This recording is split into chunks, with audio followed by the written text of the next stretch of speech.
right, we should be live. We are live. Fantastic. All right. We don't have the cool intro anymore, but I am here to tell you what is happening, everybody. Welcome back to Tour Life. Today is January 21st. We got a nice little show for you today. A lot of announcements came in. Are we actually live?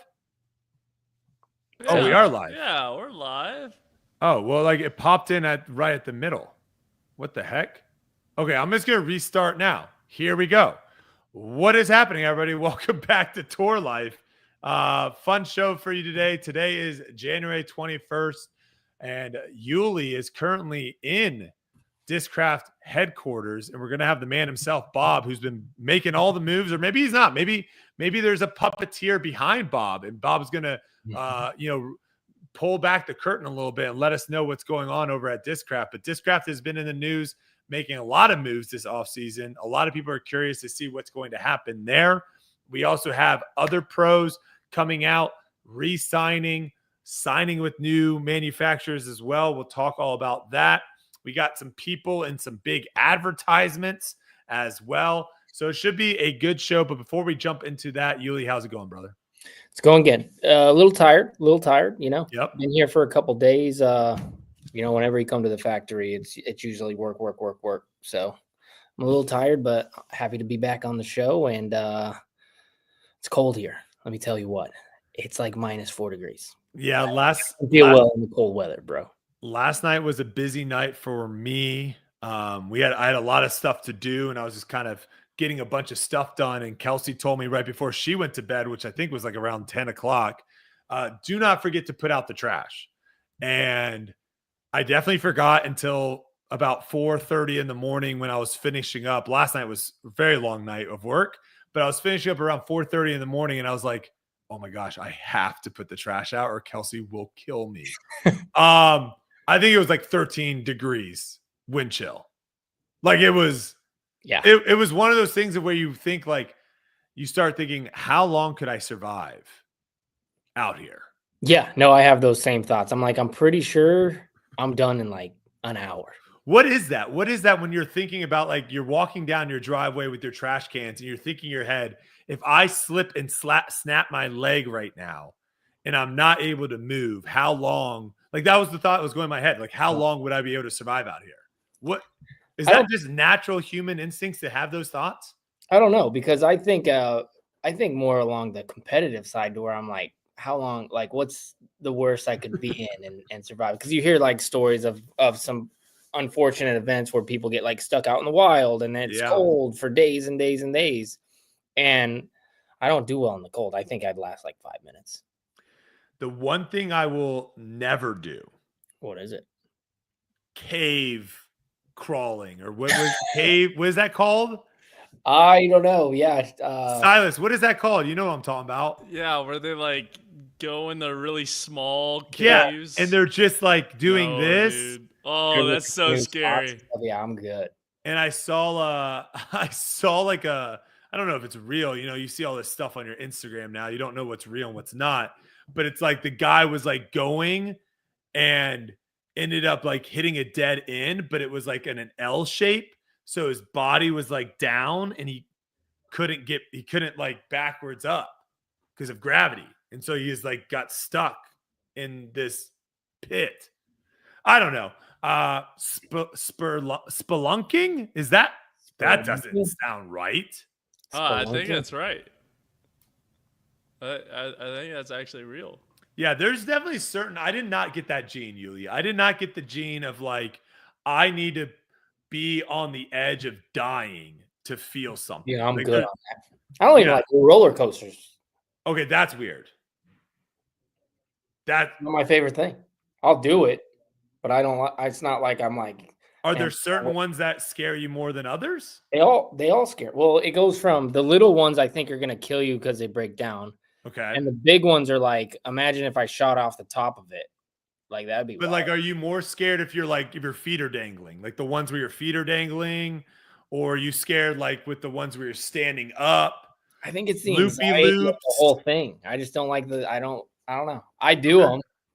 Like I've been to plenty of theme parks and I do all like, okay, we're going on the craziest ride. And I'm but like, you're not excited about it. No, it gives me anxiety. Yeah. One of the best days of my childhood ever. My mom was a teacher, still is the teacher now, actually. There was a point in my life where when my stepdad was still in my life, she wasn't having to work. So during that part, one of her favorite things was just like occasionally being like, hey, we're playing hooky today. And there was a place called Wild Adventures, which is like just past the Florida state line, just inside of Georgia. And she would take us up there.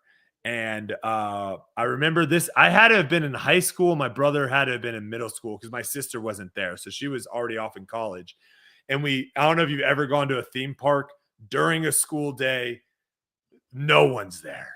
Yeah. I mean, it is dead.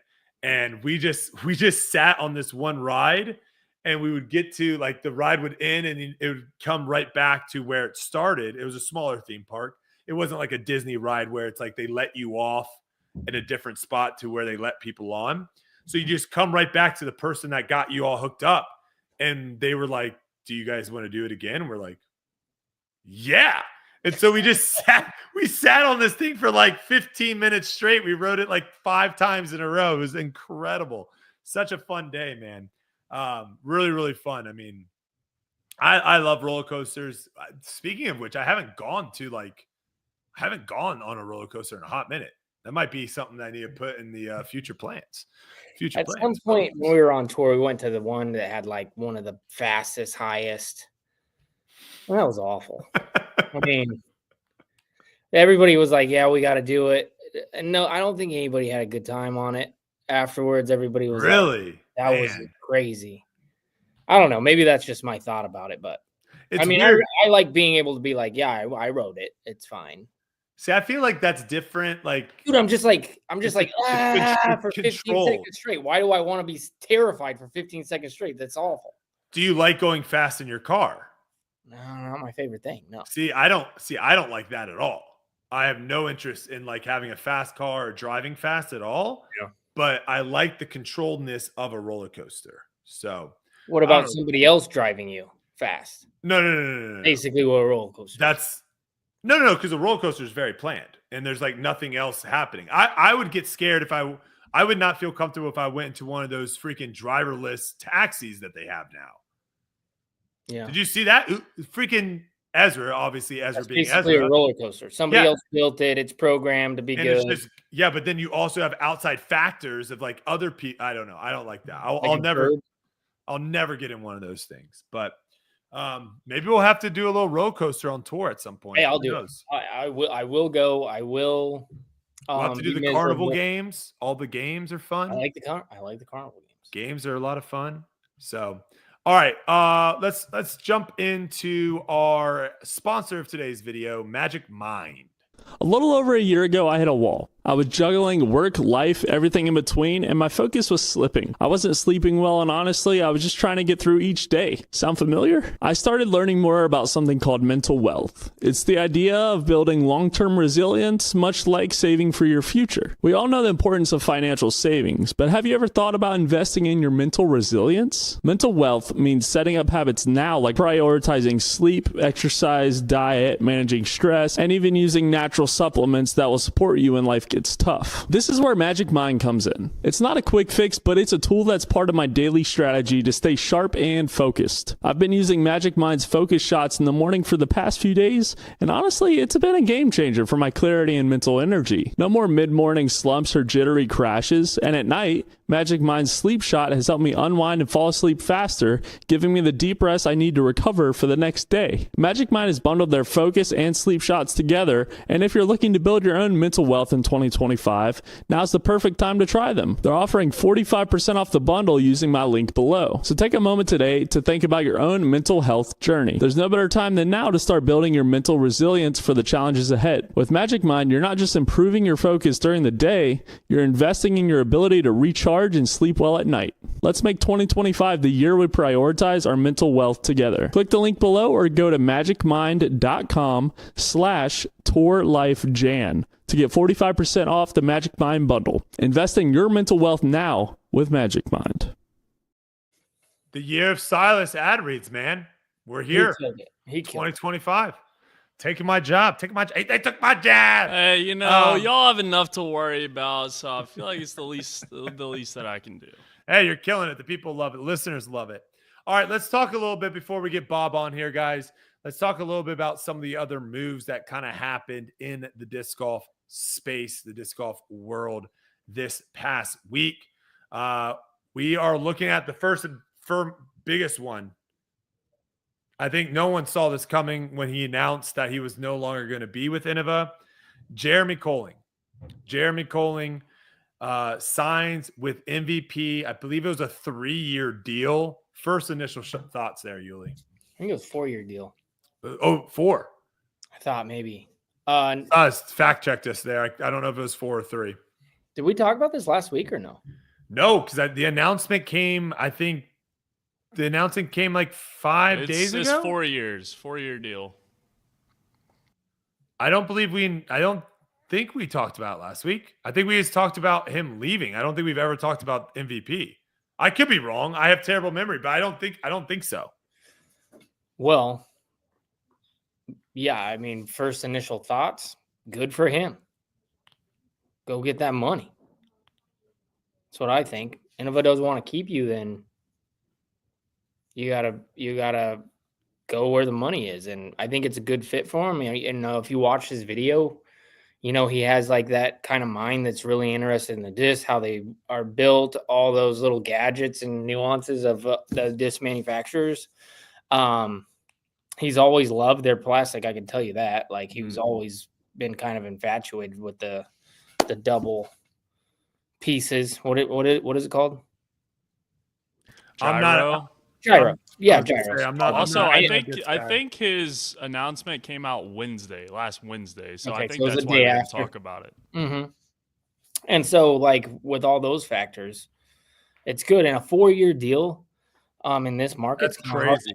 Kind of hard to come by. So they're really investing. And one of the things that we could talk about is I see a lot of people like kind of clamping down on the fact that his playing days are over. You don't just sign somebody 4 years for their media presence, right? It's got to be like a two-way factor, or is it? I don't know. See, like I think I'm probably kind of in a similar boat with Big Jerm of where there's upside, right? Of where if he does play well at a tournament, that's definitely bonus, but I don't think it's necessary. So what I'm saying is, picture this, okay? Because I'm not confused about the matter. I understand the argument, but hear me out. Mm-hmm. Say there's a 15-year-old kid. Sure. Comes out of nowhere. Plays a few tournaments. Takes 5th place at a pro tour. 25 rated. All the potential in the world. Mm-hmm. Is that kid more valuable right now? Obviously not. Than somebody who's established, like Jerm, can pop off at tournaments and play really well. Well, that's the same thing we're talking about as far as his skill level. Like he's a top, I would say, what would you say, 60 in the world? Yeah, it might be even higher than that, but 60 I think is easy. Like I'm talking like low, 60 like that's is the worst that sure. he's going to do. Mm-hmm. With crazy upside. In this market, let's say we were talking a few years ago, that would be worth a lot. But in this market, it's obviously downgraded. So what I'm saying is, what is a valuable player then? It's just a top 10 guy. So I mean, this is the issue, and this is one of the things I kind of do want to talk to Bob about a little bit, is because it's all dependent on what you're trying to do as a company, right? And I think the way that Innova, for example, is going is completely opposite than the way that Discraft is going. Innova is trying to make their name, I think, big into like the general public, and they're focusing maybe on like the big stores, Target, Walmart, Dick's, that type of thing. And where Discraft is looking, and again, I would love to hear Bob's point of view on this. We're going to get into it when he's on here. But I think Bob is, they're trying to get players to basically come out with these limited series discs and sell out, little runs here and there, come up with new molds. And I think it just depends on what route you're going. Okay, let me go back again. Let me go back because I guess what I'm saying, I'm trying to go to bat for people who are actually good and people just trash, right? Because Sure. there's levels to it. Like if you're a top 20 guy, you're really good, but people still trash you. You know what I mean? As not being a B, as Gannon, like winning's everything. Oh yes, yeah. I just look at the comments with the announcement of Discraft signing me. Sure. People I think are very quick to forget that I have multiple top 10 finishes. Yes. I literally started playing disc golf in 2020. So absolutely, and I think If you don't win, you're trash. There's a disconnect. That's just what it is in what is good, and I think it needs to be explained. Like, here's my point: Jerm's never played before ever in his entire life. He starts 2 years ago, comes on the scene, and he's good as he is now. Mm-hmm. Completely different perspective. But because he was good and he was winning tournaments then, he's still good now, in my opinion. Obviously, he's not winning tournaments, but he's still a high-level athlete in the game. But then the perception just goes down as he's kind of trash. You get what I'm saying? Yeah, I mean, people. That's what I see. I see it in the comments. And people are saying that Paul McBeth's trash. And Paul McBeth is a top. No, I don't think it's to the same level. His is a winning standard, and you have to be held to that standard. Jerm has won tournaments, but he's never just been a dominant player, number one in the world guy. He's barely been creeping in the top 10 sometimes. What I'm saying though is like it's the same exact thing. I think maybe Jerm will tell you that he might not be as good as he was back when he was winning tournaments. I'd be interested to hear what he says about that. I know there are players that are better or about the same as what they were when they were winning tournaments, and they're not winning anymore because there's just more competition. And so that's what I think is comical is when people are saying like this person is trash, when in fact they're actually better than they ever been before. It's just they're playing on a bigger you're playing in a bigger field now. Yeah. You know, the competition's harder now. But so what is the level to like perceptional wise? Because I like this topic. I like it. To the masses, like what do you have to do to be considered and respected as a good player? Because so I think the first one too is like I think the marketing around you, like if you're not super heavily marketed, that bodes well for you. Right. Okay, so like a Luke Taylor. Like a Luke Taylor, for example, is a perfect example. Luke Taylor's not even on the elite team, which we're going to ask Bob about. But Luke Taylor's not even on the elite team. Hasn't come out with, as far as I know, hasn't really come out with any like merchandise or anything like that, or at least it's not promoted heavily. And because of that, he can kind of just sit back and be very good at disc golf. Yeah. Up and comer though. So there's that, like you have that on your side as well. But even if he never turns out to be a killer and wins tournaments and all that stuff, as long as he's not heavily promoted, no one's going to care. Scrutiny. It's when you start promoting people and putting products out and doing all this stuff that then people are like, well, that guy doesn't win tournaments. Why is that guy? And that's where the business side of it gets dicey. It's a gray area. Yeah. Right. Because Discraft, probably, Andrew Presnell won a major, correct, right? Ezra Robinson hasn't won a major. My guess is Ezra Robinson is probably going to be able to sell more discs this year than Andrew Presnell. Just because of the whole landscape of everything. And so, like, if I'm Discraft, what am I on Lee card? I mean, that helps too. Yeah, sure, but it's also there's a lot of factors. It's a brand new player. His personality is a little bit out there more. He had that vlog squad and all that. So there's a lot of factors that go into it. And I think sometimes people just want to be like, the only people that should ever get promoted or have a disc or anything like that is people that win. And it's like, well, if that's the case, and that's why we're seeing Yuli. When I first came in, I thought it was crazy that all these people are saying like, no, the only way you're going to get a disc is if you win a world championship. Yeah. What? That makes no sense on a business side.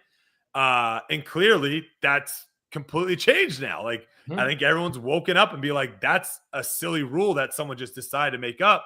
Well, let's not do that. It's not how businesses work. So, but yeah, I mean, I think in any sport, you're going to get that. I mean, people are saying, what are they saying about Justin Herbert right now?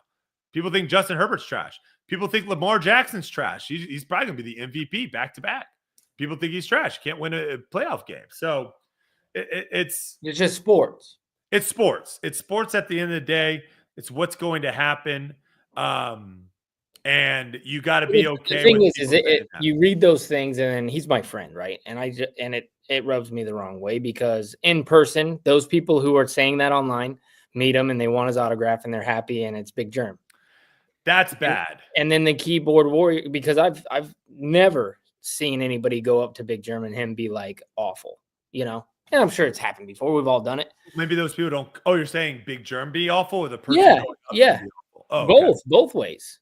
I think people that might not like Big Jerm just probably wouldn't approach him, right? Oh, well, what if they get cornered and then all of a sudden he's there. You know what I mean? Like, you're walking by each other. Yeah, you just ignore the person, right? If you don't like the person, I think you ignore them, or you probably say something silly or stupid underneath your breath. Silly or stupid. Freaking Big Jerm, never. Yeah. but I mean, here's the thing: is at the end of the day, like,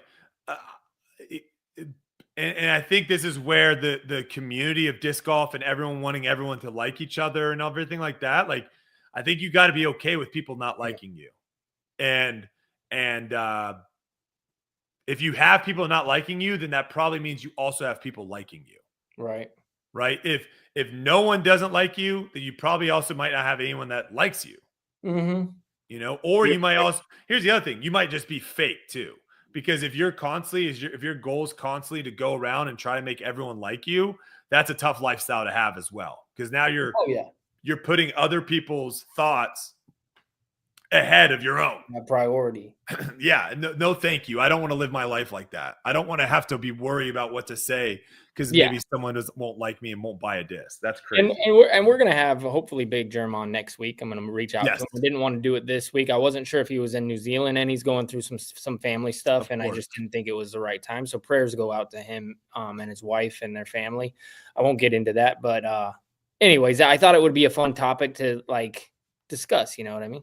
Yeah, no, and I would love to hear from him too. Like, I think it's always fascinating when you have someone that's been with a company for so long. Yeah. What made you switch?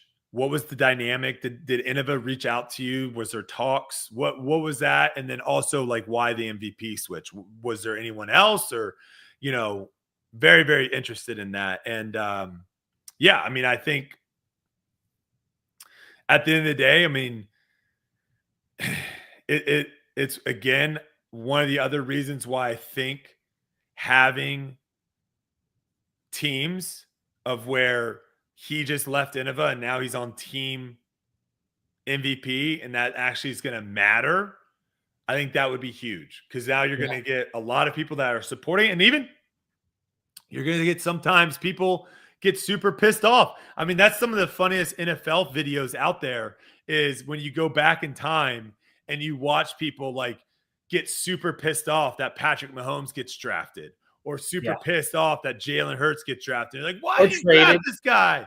Yeah. And then it ends up being like, that you guys are boneheads. Like, that was the right move. So the more talk, the more chatter, I think is what you need. The discourse. You definitely need it. I think the one thing is lacking is like the information. There's not a lot of information getting thrown out there. And I think more information getting thrown out there would be better. I mean, heck, you'll see on this week's off season, we did a guess who version for disc golf, where we each picked a player in like the top 150, and then you got yes or no questions. You had to guess them. I picked a player in the top 90, a guy that had finished multiple times inside the top 40 last year. And you'll have to watch the episode. Hunter and Trevor were in a blender. And it's just, you know, those two guys consume probably more disc golf than anyone else. Yeah. And that would be fun.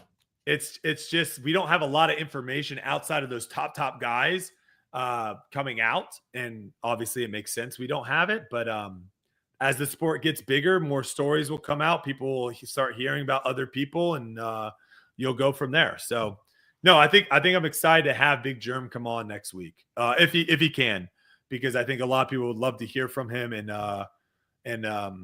what's going on. What are the plans? Yeah. Did you want to try to get Bob on now, or do you want to keep? I'll text him.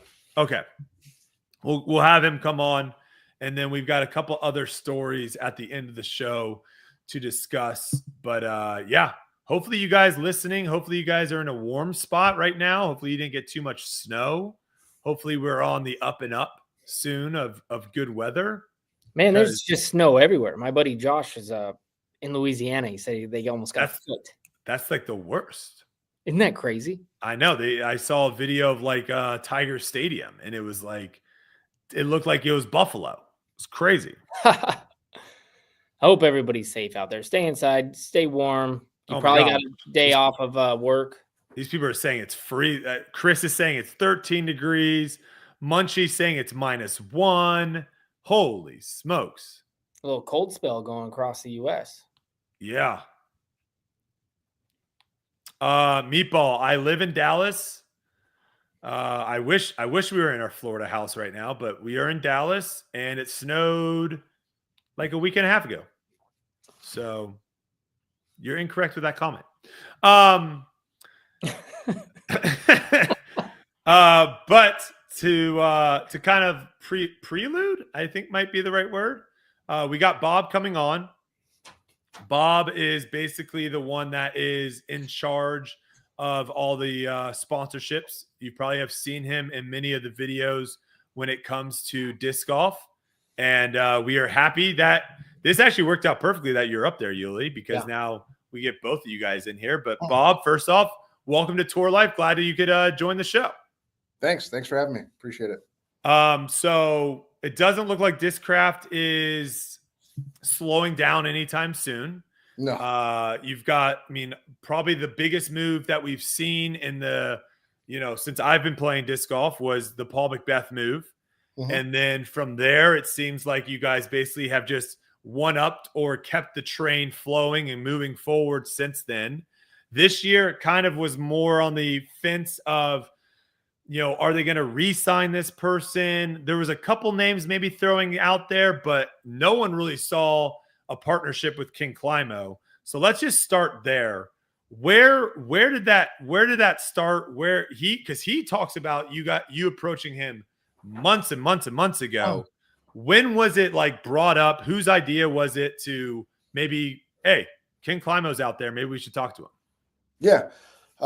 It was at chess.com last year. I was out in Florida for a month, getting ready for the elite team announcement and the tournament. So basically, I had Mike Barnett, get me his number, and I just called him and asked if he wanted to go to dinner. And I had an idea that I wanted to pitch to him. And so you came up with this idea at that tournament? No, I had the idea before that. Just missing Ken, to be honest. Gotcha. When I grew up, Ken was, the GOAT of our generation.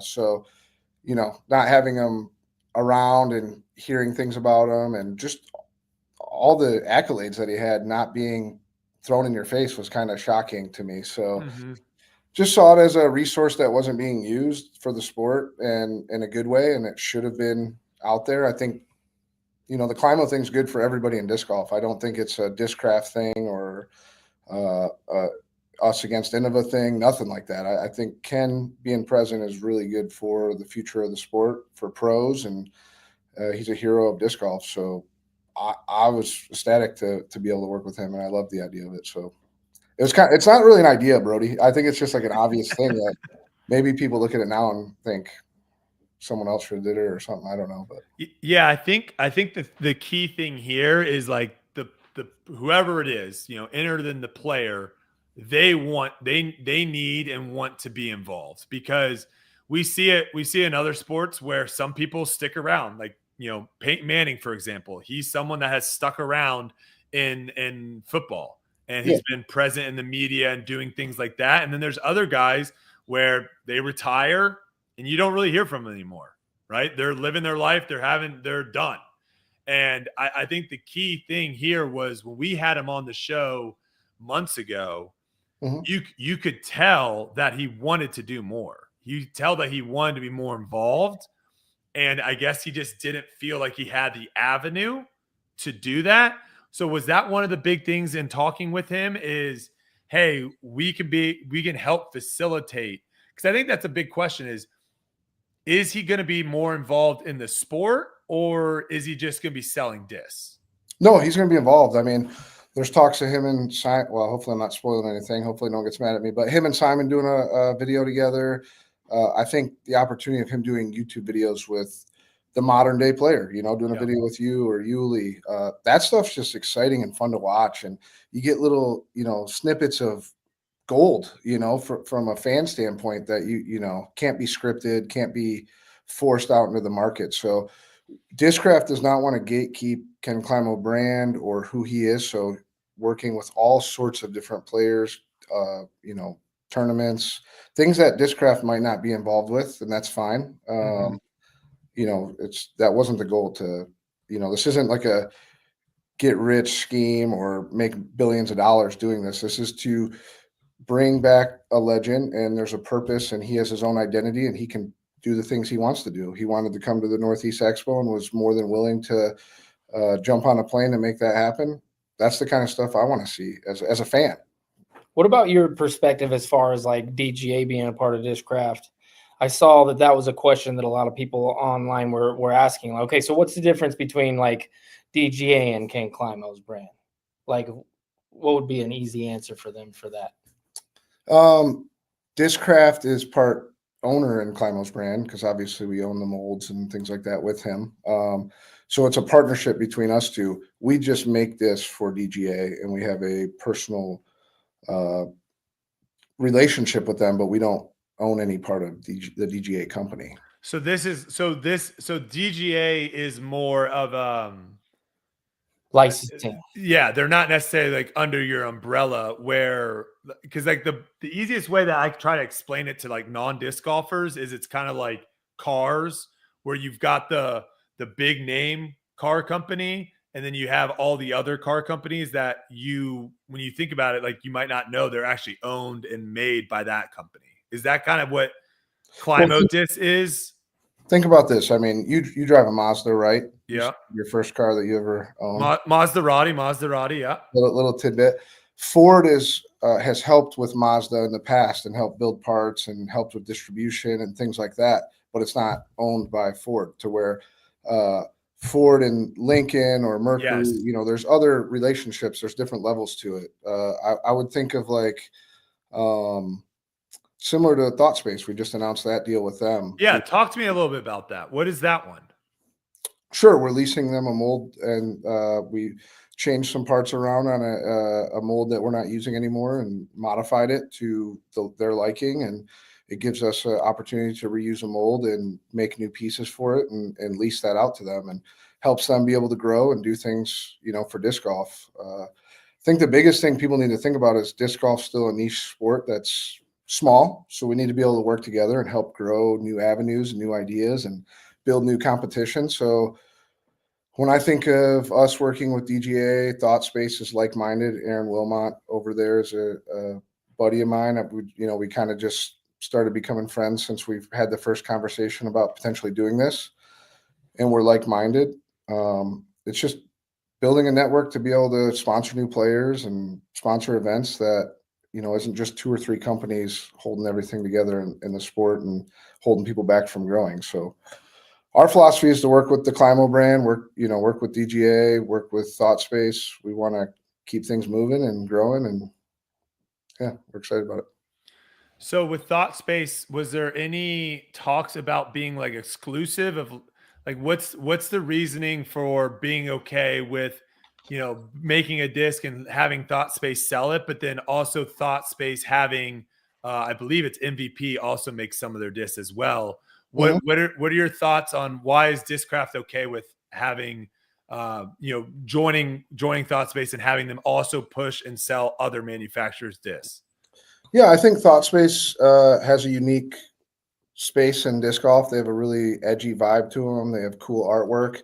I don't think it competes with Discraft or MVP in the same sense. They do their own thing. They have their own setup. So to me, I mean, we had no problem that they work with MVP. I think it's kind of cool that, you know, Discraft, MVP, and ThoughtSpace are working together on bringing new product out to people. And would there be a company that you would have an issue with? So if it was someone other than, would there be a company where you're like, that might not work for us if it wasn't MVP? You mean if ThoughtSpace was working with a different company? Correct. Yeah. Like Latitude, Dynamic, Innova, Discmania. So no company would there be an issue with you guys working with them? No, we wanted to work with Aaron and ThoughtSpace. So that's its Okay. own brand. No matter where the discs are made, that's not like ThoughtSpace isn't MVP. It's not Discraft. It's Aaron and his employees, and you know, their Gotcha. subjects. So do you see then a trend moving in that direction with players? So you guys basically are making discs for ThoughtSpace. ThoughtSpace is also getting other manufacturers to make them discs. Could you foresee that happening to players where you have all the putters for a certain player, and then the player has all their drivers from another company?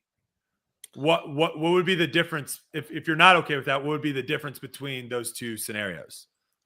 Yeah, I mean I think the biggest thing is like we're a manufacturing facility, so we have machines, we have employees, molds.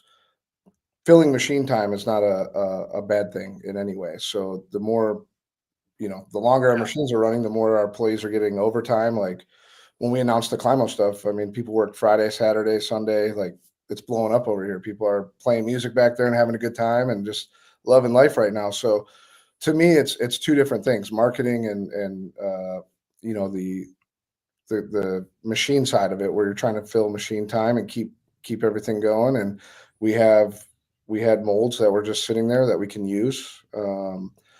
It's just us dipping our toes into it. I know that MVP has like an OEM program, and they work with a lot of different companies. We specifically liked Aaron's vision and the artwork that they have to offer, and we felt like it's a different enough category that it wasn't stepping on anybody's toes, and we could coexist in this market. So let's say that there's, I think what Brody's getting at, let's say that there's just another player, and this player's like, hey, I really like Discraft, I really like MVP, I really like Innova. I'm going to be sponsored by Innova's drivers, MVP's mid-range, and your guys' putters. Yeah. Is that something that could happen, or is that kind of crossing the line of like, okay, we wouldn't do it. I mean, we invest in our a decent amount of money into our team, so we would want them throwing Discraft. Right. We allow them to throw DGA if it's absolutely necessary to fill a gap, but typically we would try to adjust for that gap. You know? What about this disc with ThoughtSpace? Same thing? We're not going to be allowing players to throw that right away. This is a new venture for us, so we just want to see how it pans out and works.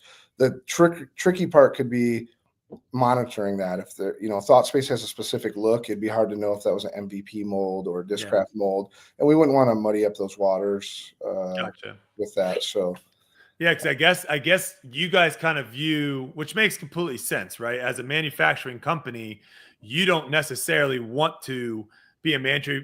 So, well, it depends on what your business model is, but a lot of manufacturing companies they want to make the disc, put them on pallets and push them out to other people, and then those people kind of sell them. So if you're viewing ThoughtSpace as like a Dick's Sporting Goods or as a local mom and pop sporting shop, you're able to make a bunch of discs for them, push it to them, and then they can sell it. So I guess a question of mine too, and we're starting to see it a little bit, is if you guys aren't willing to kind of do like, hey, we'll let you just throw putters, then someone else says we'll pay for your drivers, then are you afraid of players maybe shifting to more of getting sponsored by ThoughtSpace, getting sponsored by Infinite, getting sponsored by these big stores that have a bunch of discs? Right. What are your thoughts on that? No, I think it's good for the sport. Like what Drew did with Infinite and things like that. I think that's fine. You know, for us, we treat the players well. We pay well.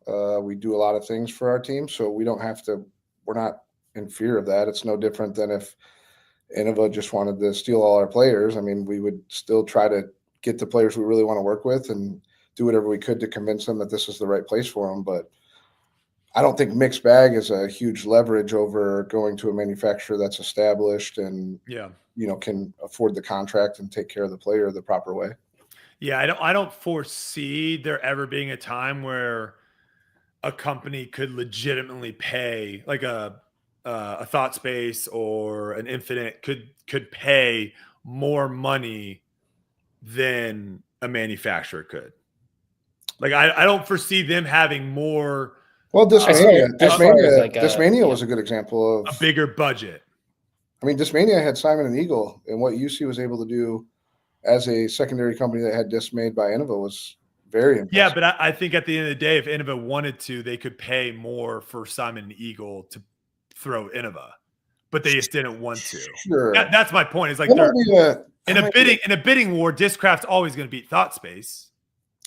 Not necessarily. I mean, you don't think so? No, not necessarily. There's times where players have come to Discraft for less money than someone else is offering because they want opportunities. And yeah. I was saying just solely of like, if you said I want this budget, who has a big budget? Yeah. If I think we're saying different things. I'm saying the Discraft money to be able to spend is always going to be bigger than the mixed bag companies, because you guys are literally giving them the disc to sell. Yeah, but what if someone like Gannon was like, I want to go to a mixed bag company, I can get for sure a bunch of molds, and I'm going to make $100,000 less than I would with Discraft, but I think I could make $300,000 in the big picture with all my opportunities, growing a small brand. So I was just saying, in a bidding war, you guys are always going to win because you have a bigger wallet. That was my point. Yeah, you might not always utilize that and say that at a certain point you might be like, oh, we're cutting off, and they end up going with that person. But that's a tough question for me, Brody, because we don't lead with the wallet. Yeah, I think that's a common misconception. People think we're just throwing around money. Discraft isn't like, oh, we'll give you $500,000 to come here. That's not our approach. Our approach is, this is how we treat players. This is why we think you're a good fit for Discraft. This is what we really like about you, and we think it would fit into our master plan. We talk about that. I mean, even when we first got Paul, we didn't talk about money for 2 weeks. We never even mentioned money at all. It was the vision of the plan and the line and how we'd go to market and all those things. So strikes me a little different when people say that about money, because it's not like, there's times where Innova's probably offered us more money than we did to a player, but we still landed that contract because it was a good fit for both us and the player. Yeah, no, I do think Thought Space. I see what Prodigy's doing. I think it's brilliant with putting Will as the CEO and them having an opportunity to rebrand and refresh. I think they could get a player that maybe wouldn't get as much, would get more at Innova or Discraft, but a certain player wants to be able to grow with that company and hopefully reap some benefits on the other end. Yeah, we also see too, I mean, you guys posted your team the other day, and it's, a crazy list. I mean, you take, you throw 5 darts at the dartboard and take 5 names off that list, and it's going to be competitive with a lot of manufacturer teams. So I think there's also that, as well as, clearly there's people that want to be on Discraft's team, but then there also might be some people being like, hey, listen, I might want to just go here and be the big guy. Sure. Right. Versus having to kind of compete with all these other big dogs. Let's talk a little bit about the sponsoring of players, though, because we have seen a huge shift, it seems like, after the COVID, where everyone was getting signed, everyone was announcing these big contracts. We've started to see a little bit more of a shift from a lot of different companies, not re-signing players or players getting less money and all this stuff. But we haven't really seen that too much from Discraft. You guys have still been very aggressive going out and getting players, re-signing players. So what is the strategy there? Well, there's a strategy, and then there's like a reason why it's possible and things like that. But the strategy is that every great sport in history that's grown has been through athletes. I mean, superstars sell sports. We've seen it with Tiger Woods when, his career was at all-time high, how big golf was, and then the lull when he was gone, and it took a while for people to fill that gap. You see it with football, hockey, there's tennis. Caitlin Clark right now is a perfect example in the Yeah. WNBA. A lot of people bashed the WNBA and said there's never going to grow. And now it's like you find yourself watching highlights and being like, let's go, So in a sport, athletes push and get new sponsors and they bring new people in. If Monster Energy wanted to come into the sport, it's not going to be because Innova or Discraft make a cool disc. It's going to be because Paul Macbeth won a world title or Ulibarri had an awesome ace and it caught their attention. So the players are the lifeline to growth, I believe. There's obviously other things, getting kids into it, but kids follow in their idols' footsteps. So do you see like the way that Innova's kind of been handling their contracts? Do you view that as like a mistake? Yeah, definitely. Letting go some of these players? Yeah, I mean, you can't count them out forever. They might change their ways. It's not, it might not be in the cards right now. They might have felt burnt or like players aren't valuable. I don't know what their game plan is. I think if I'm being honest, Jonathan Poole's probably the best resource at Innova, and I think they should listen to him and use him for more things because that's someone I've always looked up to. And, the team that we've created now was through the eyes of what Jonathan Poole created back in the 90s and the early 2000s, mid 2000s. So I don't know. They're kind of the ones that created the hype team and all that, and they're not pushing it. So it's shocking to me a little bit, but they're a big company. So do you think, because obviously there is some form of cannibalization. We've talked about this a little bit. At a certain point in time, we don't have the viewers, the consumers, the customers that some of the other big sports have, right? And so at a certain point in time, someone is going to have to make the decision. Am I going to buy this AB Venom? Am I going to buy this Paul Macbeth Luna? Or am I going to buy this Paige Pierce Passion? I only have money to buy one. What am I going to buy, right? And so there is a little bit of cannibalization if let's say you signed another 20 players.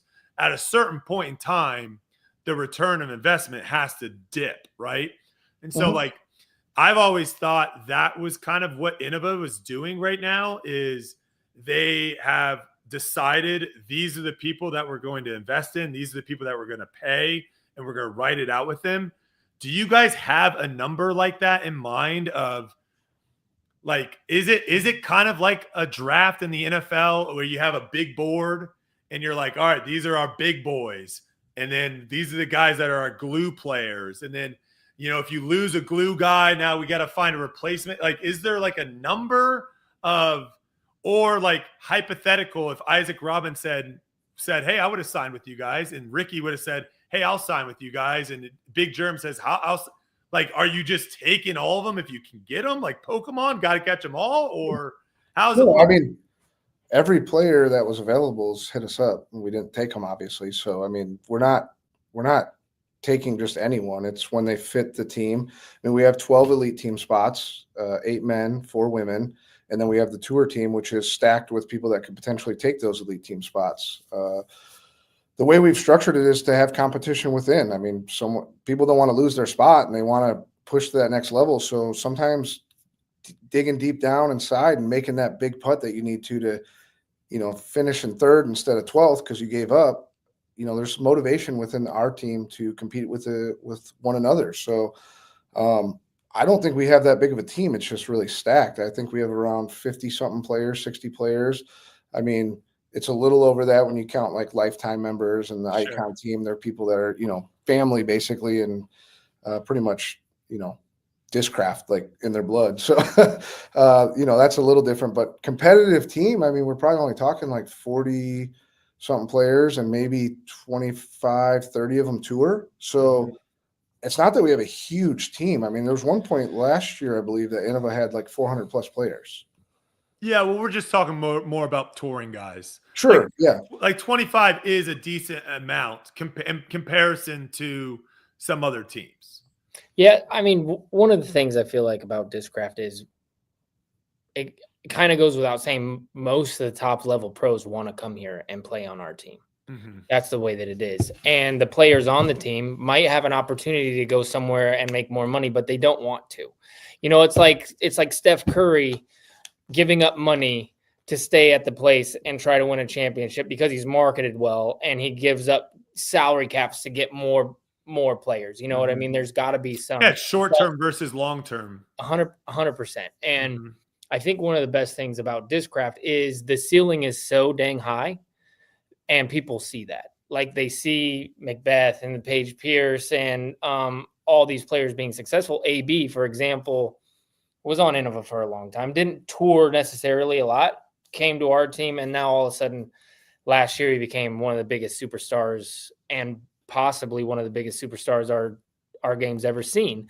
And with that, what's his ceiling? It's really, there is none here. Yeah. He can make as much money as he possibly wants. And I think that's what Discraft brings to the table. And that's why people want to come here, is because of course it's a good fit when everybody's happy and everybody's kind of helping each other and it's a fun place to be.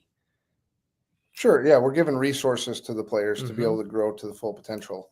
Not every player is going to be Paul Macbeth or Paige Pierce or Anthony Barella, but if they do, they have the that, opportunities to have that. And one thing I'll say about Team Discraft is it is the most competitive team just with internally. I mean, you've been to team parties where we're, fighting over King Kong and, ping pong is going wild. So it's super competitive in a fun, productive way that's healthy. And yeah, let's talk a little bit more about that, because that was something that I thought was always fascinating, was the different teams on the, because again, it's a sponsorship thing. I think, do these things happen in other sports? I think so, but they're probably not talked about or mentioned to the public, right? But this is something that is like very common across pretty much every manufacturer in disc golf. So what is the importance in disc golf to have these teams? What is the reasoning to make them public, I should say? Why do we need to know that this person's on the icon team? Or why do we need to know that this person's on the tour team or the elite team? What is the reasoning behind that?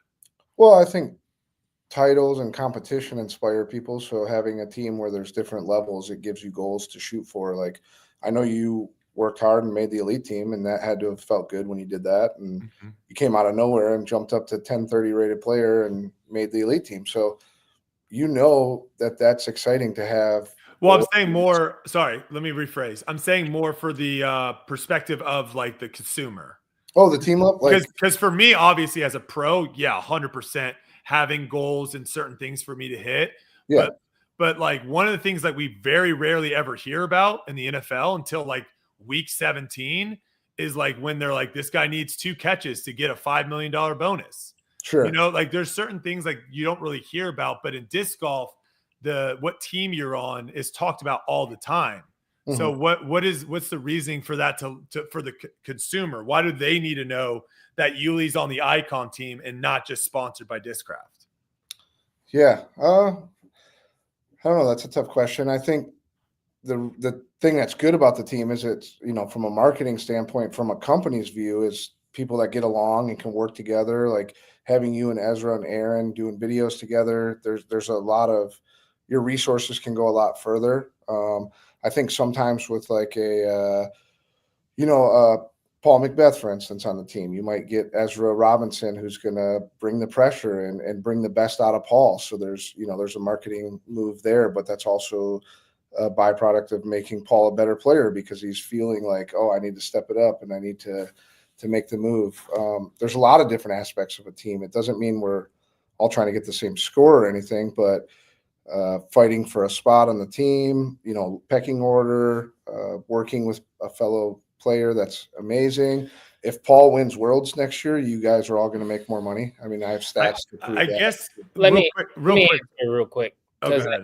I think I know what you're getting at, and I think it is actually in all sports. Like, there's a big difference between somebody sitting on the bench who's in the NBA and somebody starting. Yeah, like, I was just going to make that point. Yeah, there are levels to it. As far as that, there's all pro, and then there's people below it. There's the top, you go over to fantasy, Right. top receivers, they're all on the same team, but there's also you have your number 1 receiver, you have your number 2 receiver, and you have your 3. You have your starting running back, you have your backup running back. Like, there's levels to every single team. And of course, within the team, there's going to be competition. That guy goes down, next guy comes up. That's Okay. just the way that it works. But we don't discuss. I think in this, I kind of want to hear your thoughts too on me and Yuli's baby, which is our manufacturer cup and changing the way professional disc golf is played. Sure. What Yuli just said is 100% true, right? There's depth charts. We look at the depth charts. We see where people stand, but that's a team trying to hit a certain goal. Sure. Right. And everyone knows that, hey, if we all play well together and go out and win, that's good for everyone, right? That doesn't happen, though, in sponsorships, right? So, like, if you have 4 golfers that are all sponsored by Gatorade, there isn't a depth chart. I think there is. I think there is. There's levels to it, to the amount they get paid, and people know that.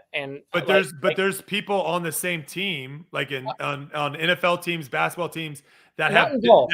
I think when they're sponsored by like a Callaway or Nike, there's definitely levels to what. But that's not discussed to the public, though, is what I'm saying. When someone signs to Callaway, they just signed to Callaway. They don't sign to Callaway's Team A or Team B. Like I don't even know any of that stuff. I need to actually reach out to some of my guys to even know if that's even. The only thing I know with golf is like some people have a 1 club sponsorship where it's like a putter. Some people have like a 10 club sponsorship. Some people have a 13 club sponsorship. That's how golf works as far as levels. And obviously, if you have a 13 club, you're going to get paid way more than a 1 club, right? But there isn't a, hey, this guy sells way more than anyone else, or this guy's a top 10 player, so he's on this team or whatever. And I think when your argument with with football, the reason why that doesn't work is because like, what we're really talking about is like the sponsorships. So we're talking about someone in the NFL can be sponsored by Lexus, while also someone else in the NFL could also be sponsored by BMW. Sure. And they both are on the same team, but they're sponsored by competing brands. Where it's like NASCAR, though, right? I mean, there's Fords, there's Chevys, there's different sponsors, but there's NASCAR teams and people that have similar goals and share resources and things like that to better themselves. So I think what you're missing probably from the team aspect is what disc golf was like 15 years ago. Yeah, probably. Yeah. And now, like literally being able to shove 6 guys in an RV was have to travel, all that stuff. Yeah. That's where a lot of the team stuff came from. And it's having each other's backs when they're down or when times are tough. There's obviously financial gain if you're associated with a certain player and things like that. There's a lot of different aspects of it, but you're kind of comparing a sports team to a manufacturing sponsorship, which I get both sides of that. Tough to compare. But think about like Nike and Jordan brand and like Jordan, LeBron, Kobe, like the pecking order and the level of that. And there's internal competition within that. Sure, we're not a traditional sport, but the team aspect of a manufacturer who, to be honest, most manufacturers are funding the tournaments, the coverage, and all those things. There needs to be money coming back to those manufacturers that are putting resources into the sport, or else it won't keep happening. So, being associated with Paul Macbeth early on when you started your career was hugely beneficial for Discraft, Paul, and you. And that had nothing to do with even your level of play yet. But you did play better because you wanted to beat Paul. You told me many times you wanted to beat Paul. So you wanted to play harder and go for that. But it was still all in love and fun and having each other's backs and having respect. So, and this is where I think, and I would love to hear what you think on this. I think we should just go all in because right now, to people coming into disc golf, it doesn't make sense. Right? Like if you drop someone into disc golf and try to explain the dynamic of disc golf, it doesn't actually really make sense.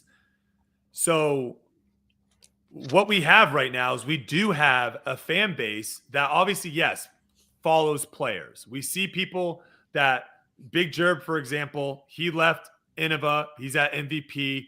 He's going to have a huge fan base that's going to go there, but he's also going to have a bunch of MVP people that probably never bought any of his Innova stuff, but they're now going to buy his stuff because now he's on MVP. Yeah. Same thing with Ezra Robinson. He's coming from Prodigy to Discraft. You're probably going to have a bunch of people that love throwing the buzz, the passion, the vault, whatever he ends up throwing, right? And they're probably going to buy it. And they didn't buy any of his stuff at Prodigy. So you have all this built-in fan base already in the manufacturers. You already call them Team Discraft, Team Prodigy, all this stuff. So then why don't we just go all in? Why don't we actually make it a team sport? Why don't we actually make it to where I'm hoping, not because Yuli's a friend of mine, but because we're on the same team, that Yuli plays well? We can do that internally with Discraft if you want. I'm just saying, as a sport, wouldn't that make it more exciting? I think it would be hard because not every company is as stacked as we are. That wouldn't be fun for a lot of teams. Well, I mean, you can make it competitive. There's different things you can do. But I guess what's outside of that? Let's say like there's a salary cap and all this stuff. Outside of that, why wouldn't Discraft want to be on board with that? We would. Yeah, we would definitely want to be. I mean, a manufacturer's cup or something like that would be awesome. And it would be fun. I mean, some people would say, oh, well, Discraft stacked. Of course they'd want to do it. But on this other side of it, I'd be nervous. Like if we lose, to an underdog, that's a bad look too. So, it adds the excitement of like watching a sports team try to compete on that level. But I think you do get a lot of that on the individual side too. I mean, people are wanting to see, a lot of people wanted to see James Conrad throw that shot in on Paul, and they were ecstatic about that. I wasn't, obviously. It was good. It was good for disc golf, but it sucked for Discraft and Paul and, everybody we're associated with. It was a bummer, but you could still have that fanfare as an individual sport or a team sport. I mean, I don't think there's any reason we shouldn't have more doubles or team challenges or head-to-head stuff like that. I see some people saying that, in chat, they love the team idea. They don't love the team idea. Like one person basically said, I don't like the team sport. At the end of a tournament, they announce, and the winner is Team Discraft. That's not how it would work, right? Sure. You would still have an individual winner. It'd be probably what we've talked about. It's very similar to like what Liv does. It's similar to like college golf, similar to like cross country. How that works is you still have someone that wins the race in cross country. Sure, Liv literally does this, I think. Yeah, Liv does it already for golf. And my only reason for saying this, and the only reason I've ever said this, is because so much of disc golf already treats it like F1. So much of it treats it like, hey, you're coming on this team. We're all in this together. We're all trying. Where at the end of the day, a lot of people, even in the NFL, I've talked to plenty of people in the NFL that even though they're on a team and they get bonuses for making it to the playoffs and they get bonuses to making it, there are tons of people in the NFL that would rather catch 10 balls, 150 yards, 2 touchdowns, and lose the game versus one catch for 7 yards and they win. Right? So there's so many people that are still that care so much about the individual side. And it's like, it seems like in disc golf, there's such a push on like trying to make it a team. I just don't understand why we don't go all in on it. Yeah, I don't know that we'd have to go all in. We can have both. They could coexist, it sounds like. Or try it a little bit. Yeah, I think it'd be cool if like the Pro Tour or the PDGA wanted to set up some sort of bracket or doubles event, 4-player event, something like that. That would be really exciting. So, because you also talked about how important like the pros are to growing a sport. Absolutely.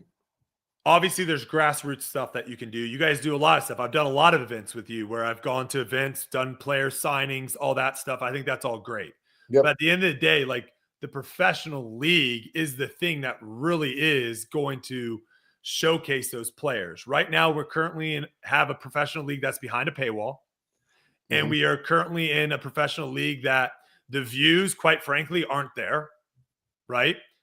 So how important is that to maybe, hey, what we're doing right now, maybe it's not working. Maybe we should change it up. Like how involved are the manufacturers with the professional league?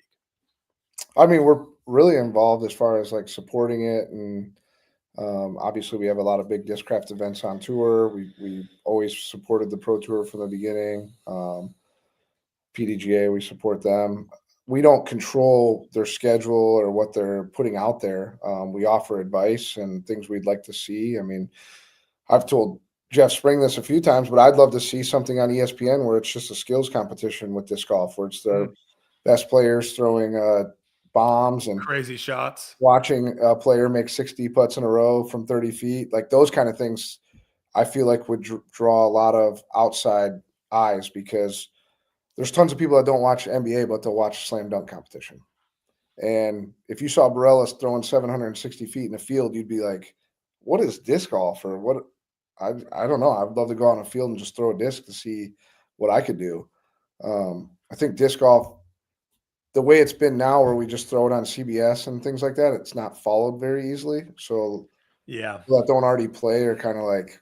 I think they also put one on during Sunday football, like NFL football, which is no one's watching that except for like actual disc golfers, which it doesn't make any sense to target. Like you're trying to target new audience. Yeah.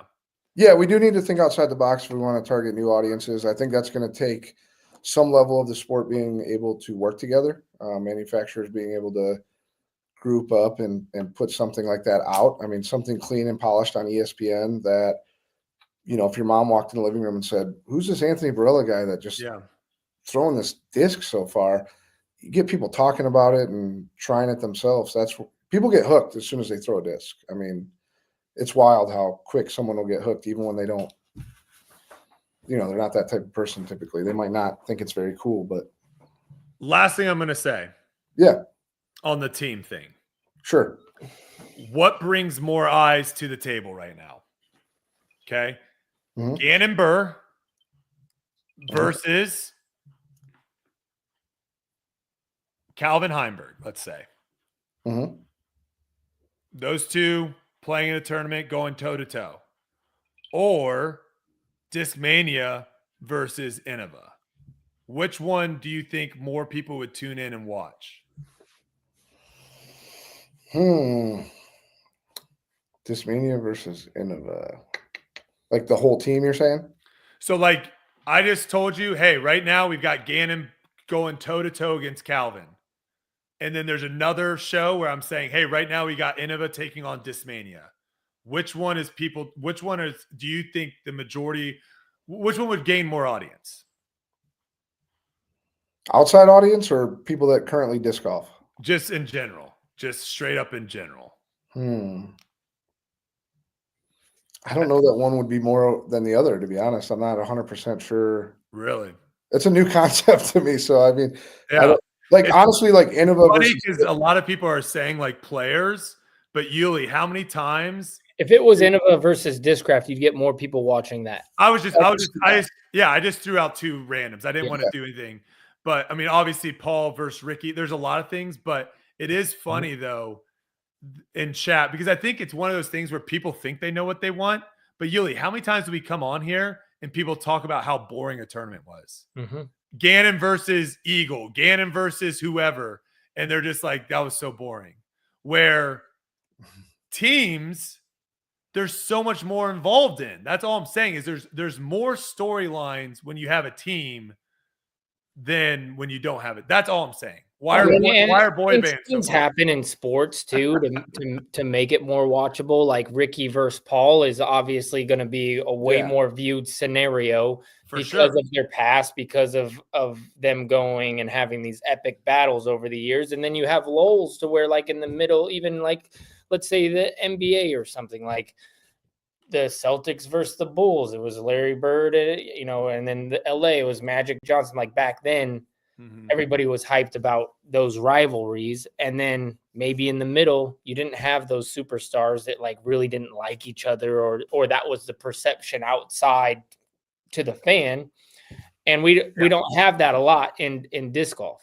We don't have those things. We do though. We do with the manufacturers. That's the thing that and that's the thing I'm trying to put through. And it's tough to put a personality to a manufacturer in an individual. But they do. Yes, and that's what I'm saying is why don't we?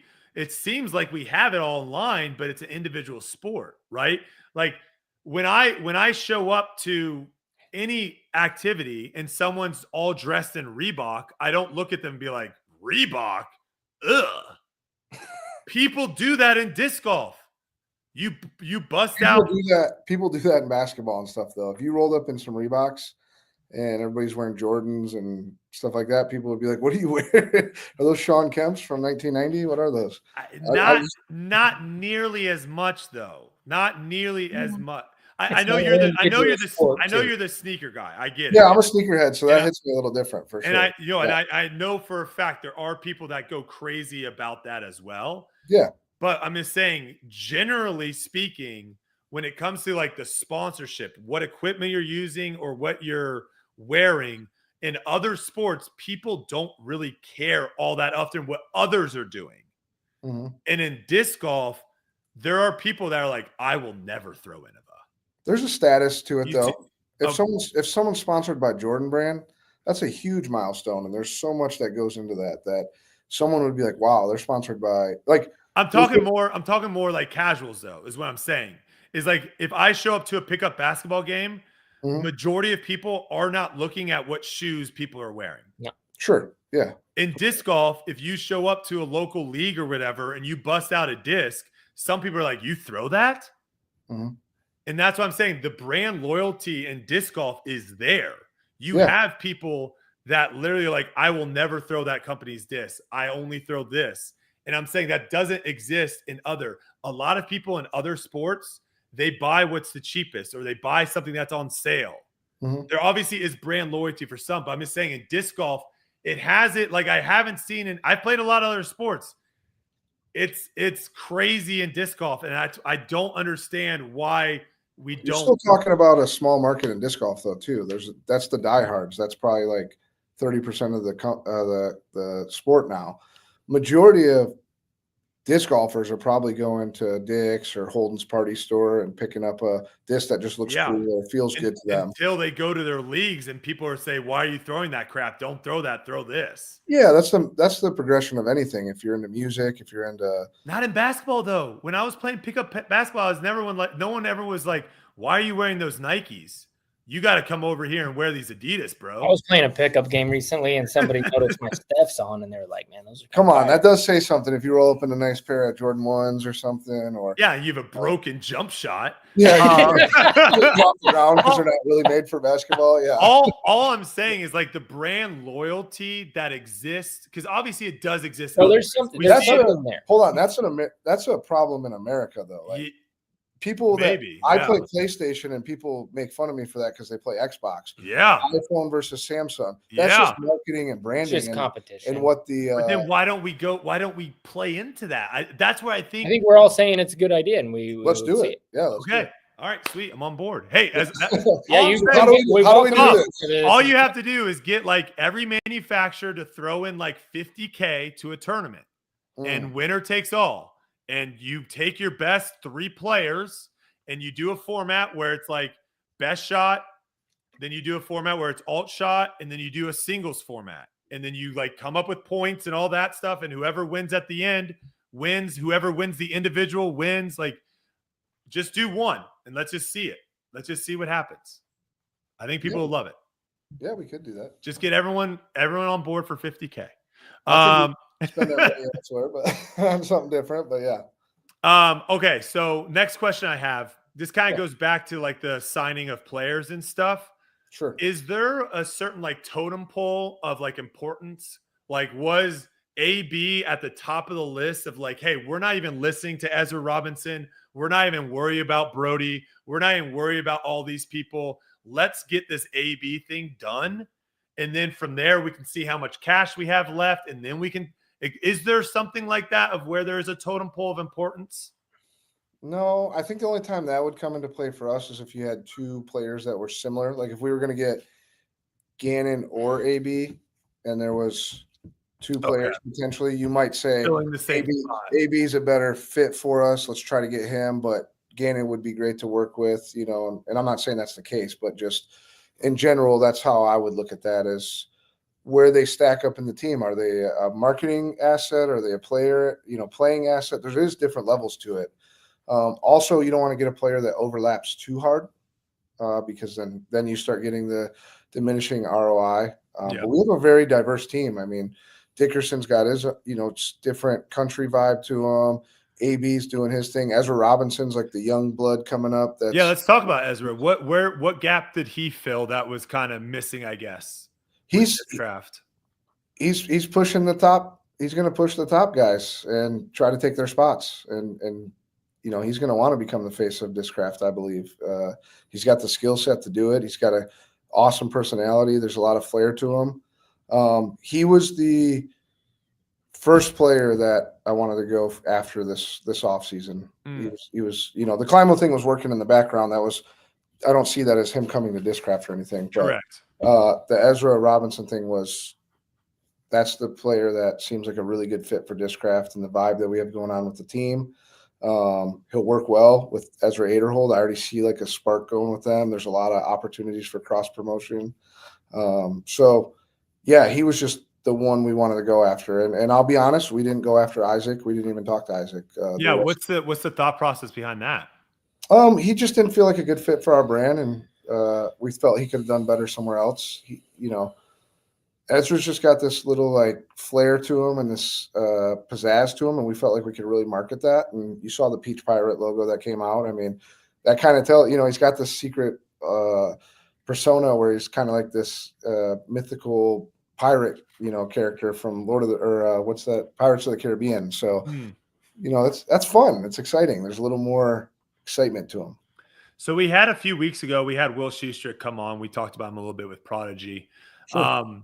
He was mentioning how like it was very important and I don't want to put words in his mouth, but it did seem like he was kind of talking about how the importance of selling discs, a lot of that was like on the players to create content, to do all this stuff. And I've always said, something that I think could be really positive for a lot of these companies and something that you guys do pretty well is the company is the one that's paying for your licensing. They're basically paying to be able to use your face, use you. And if they don't know how to do that properly, that's on them. Sure. So what are your thoughts on that? Like where do you stand on it? Also, are there certain players that you feel like they need to do more for Discraft to make the next step? Because me and Yuli were talking about it a little bit. It's not all about playing, right? It's simply not about how well you are, how good you are. It's also the personality, content, all that stuff. So where do you stand on all that? Yeah, I mean, there's I mean, I guess you asked a couple questions there, but there's a place for someone like Andrew Presnell. He's our workhorse. We know he's gonna probably win a big tournament, and there's a spot for him.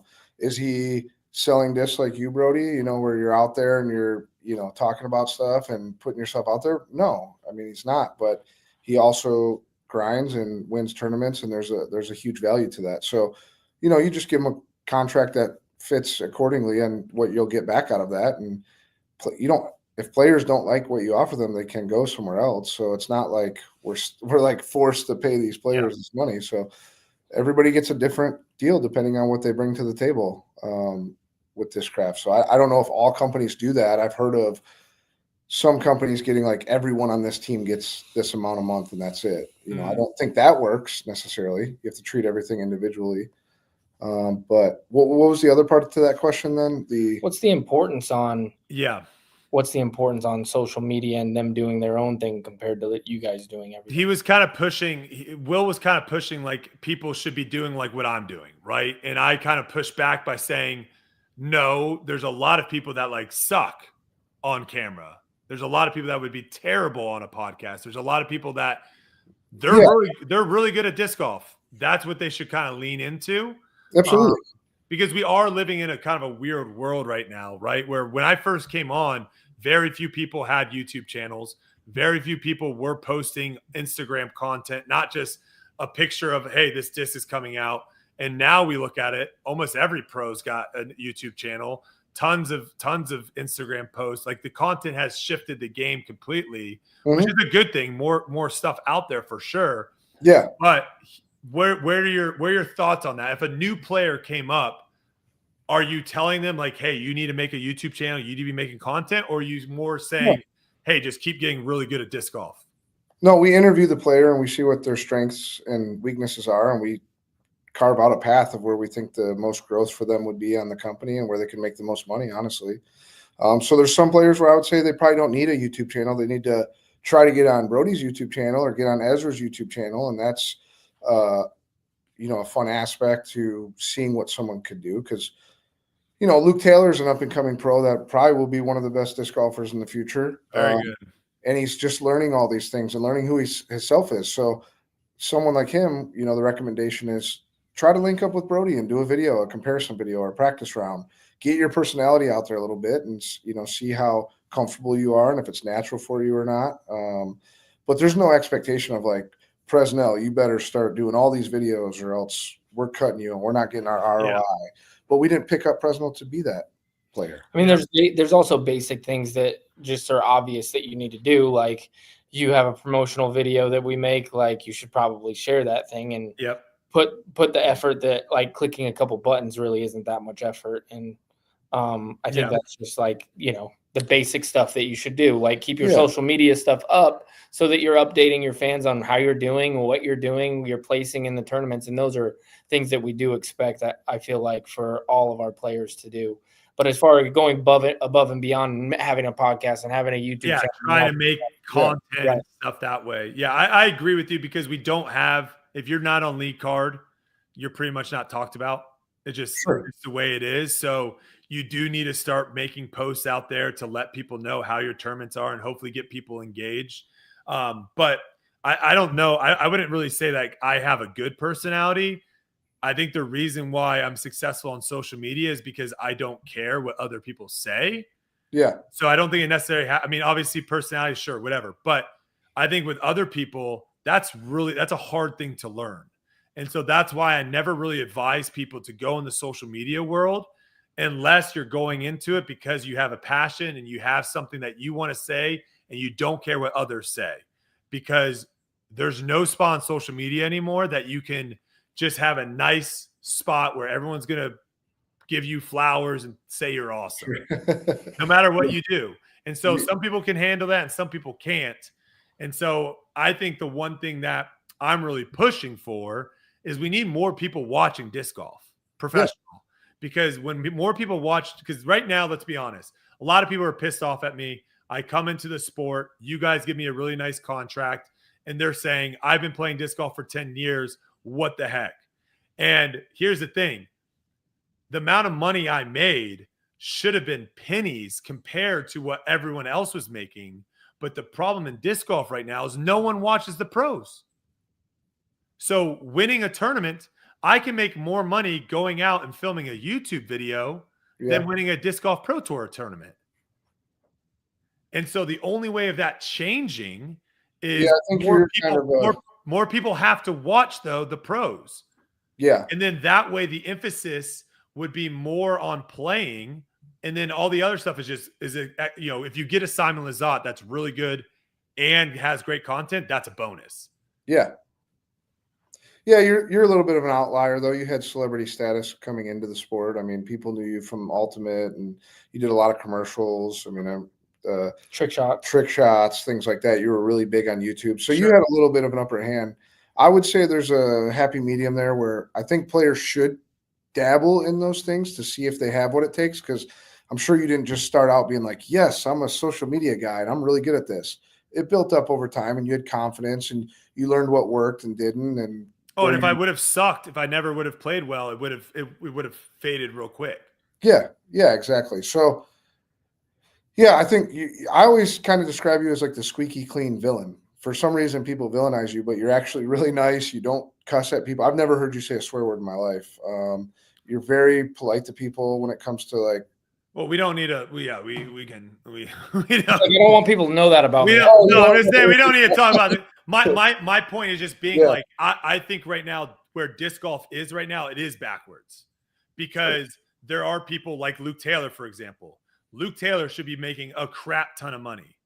And I don't know what his contract is with you and whatnot, but I'm assuming he's probably not one of the top 20, 30 contracts in disc golf. I think that's safe to say, when in fact he's one of the top 20 players. And so I just think right now it's backwards, where I want all the money or most of the money to be based off of how good people are. And they could, like, you could be the worst person in the world. You could flick off everyone after you win tournaments because you don't care, because you're making millions of dollars winning tournaments. The problem right now is that's backwards. You make more money off the course than you do on the course. I think there's maybe only a handful of people that are making more money on the course if they actually have a good contract. Obviously, there's certain people that don't have contracts. That doesn't count. Does that make sense? Do you see what I'm saying?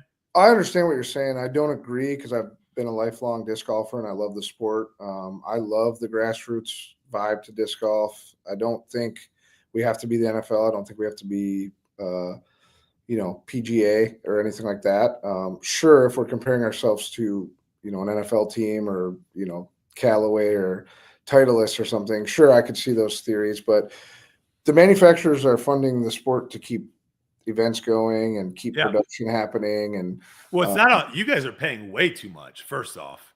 Sure. I'm not, you guys are overpaying like a mofo on a lot of things. I'm talking simply this is where I think disc golf is at its biggest crossroad. You got to figure out a way to get more people to watch professional disc golf, because then you get sponsors outside of disc golf. You can't keep having Discraft pay the bills for all this stuff. Heck, you watch a disc golf pro tournament, how many Discraft commercials do we get? 15. It's not because you guys are paying for 15 commercials. It's because they don't have any other commercials to show.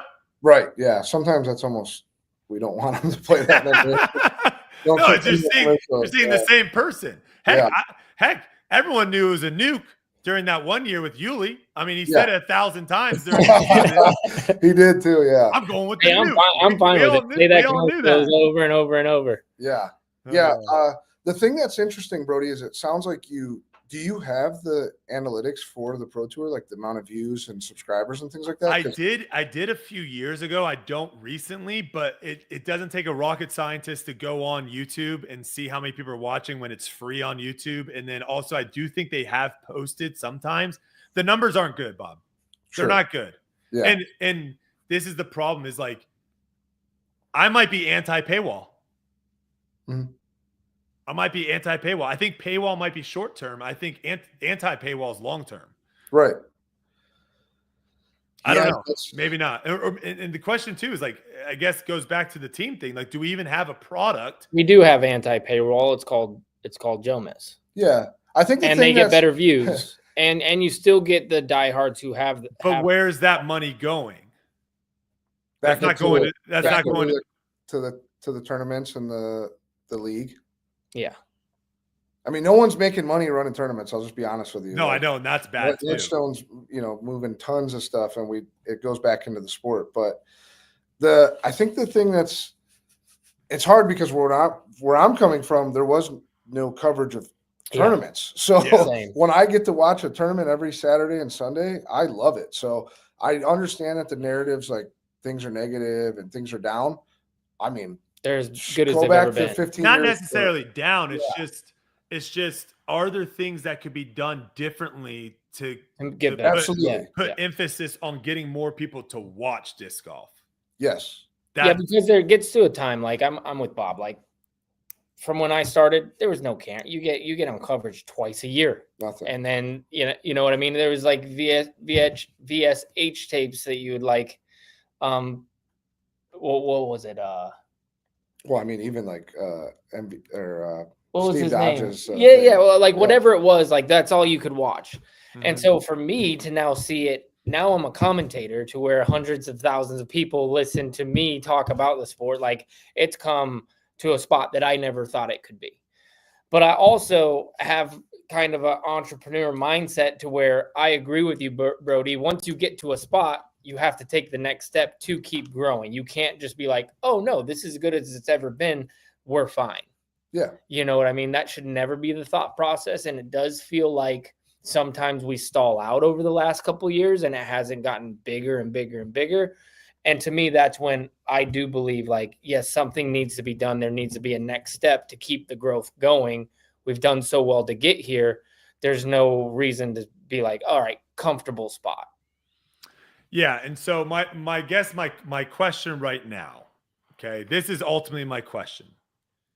Is disc golf like jump roping? There's jump roping competitions out there. I'm sure there's a world championship jump roping competition, but we all know no matter what jump roping does, it's never going to get bigger, right?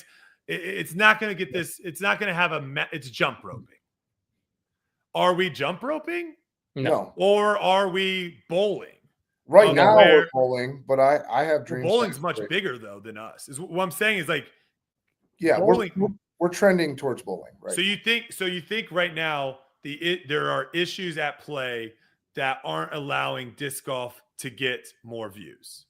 Well, what about this? What about this comparison? What about like skateboarding? Skateboarding is everywhere. It is very popular. Nobody's ever not seen a skateboard in their life. Okay. How many events are on TV of skateboarding? Skateboarding's massive, though. I know, but how many professional? I'm not even talking about that, Yuli. I'm talking about simply. All I'm talking about is the purses. That's all I'm talking about. Oh, purses. Skateboarding purses are. That's how we're on views still.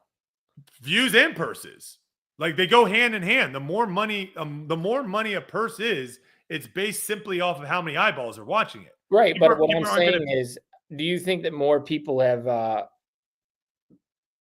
seen skateboarding than disc golf? Yes. No, not skateboarding. I want to compare it to a bigger sport like NFL. Like it's probably just as popular. You've seen a skateboard, you've seen a football. Oh, you're saying just the NFL is crazy popular. Yes, they make billions of dollars, it's a more attractive sport. Yes, right. Yeah, that's my whole thing. Is that was my question, Yulia? Is basically, are we a sport that's actually attractive, and we're just not doing the right things to get people to see it, or are we just simply jump roping, where at the end of the day, a very small amount of people are going to enjoy it and watch it? That's my question. Is like, are there things in place right now that we need to break down the barriers to get through, or are we jump roping? No, I mean, we're growing, obviously. I mean, I think it's tough. Just hit 300,000 at the PGA. Yeah, I don't know. I don't know if we want that. That's a terrible number system, though. I mean, but it gives you a little, dude. I'm not all those people are active. It doesn't matter. I'm number 27,000, and I started in 2006. So 20 years, 300,000. That's. Oh, I see. Okay, I see what you're saying. Like our growth is crazy fast compared. Yes. Like it's not like we're doing this gradual growth. What if 40 years from now the number's 600,000? I mean, judging by the statistics, we're growing way faster than that. So our growth period from last year, the year before it's not like doing this. We're still shooting up. Yeah. I mean, people don't have to disc golf. It's fun and it's awesome. Yeah. Good exercise. I'm trying to figure out, like, is disc golf?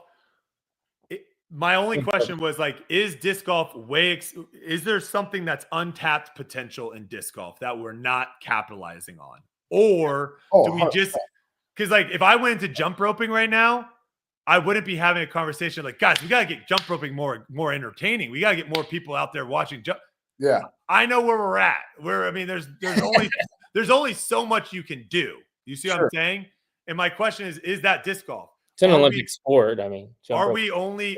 Is it actually Olympic sport? Yeah. Jump roping? I saw it last year. I think it's been crazy growth the last 7 to 10 years. I mean, I remember in like 2017 or 18 going to the course in March when the snow was melting in Michigan, and there was like 20 or so new players that were carrying grip bags, and I was like, "What is going on? This is awesome to see. This is wild!" Like everybody was carrying backpacks 2 years ago. And then we moved up to the Revolution bags, and you knew when someone was a tournament player or a league player just by the bag that they had. Yeah. So I remember there was a turning point where I was like, this guy started 3 months ago and bought $400 worth of discs and a $200, $300 bag, and the progression is getting there.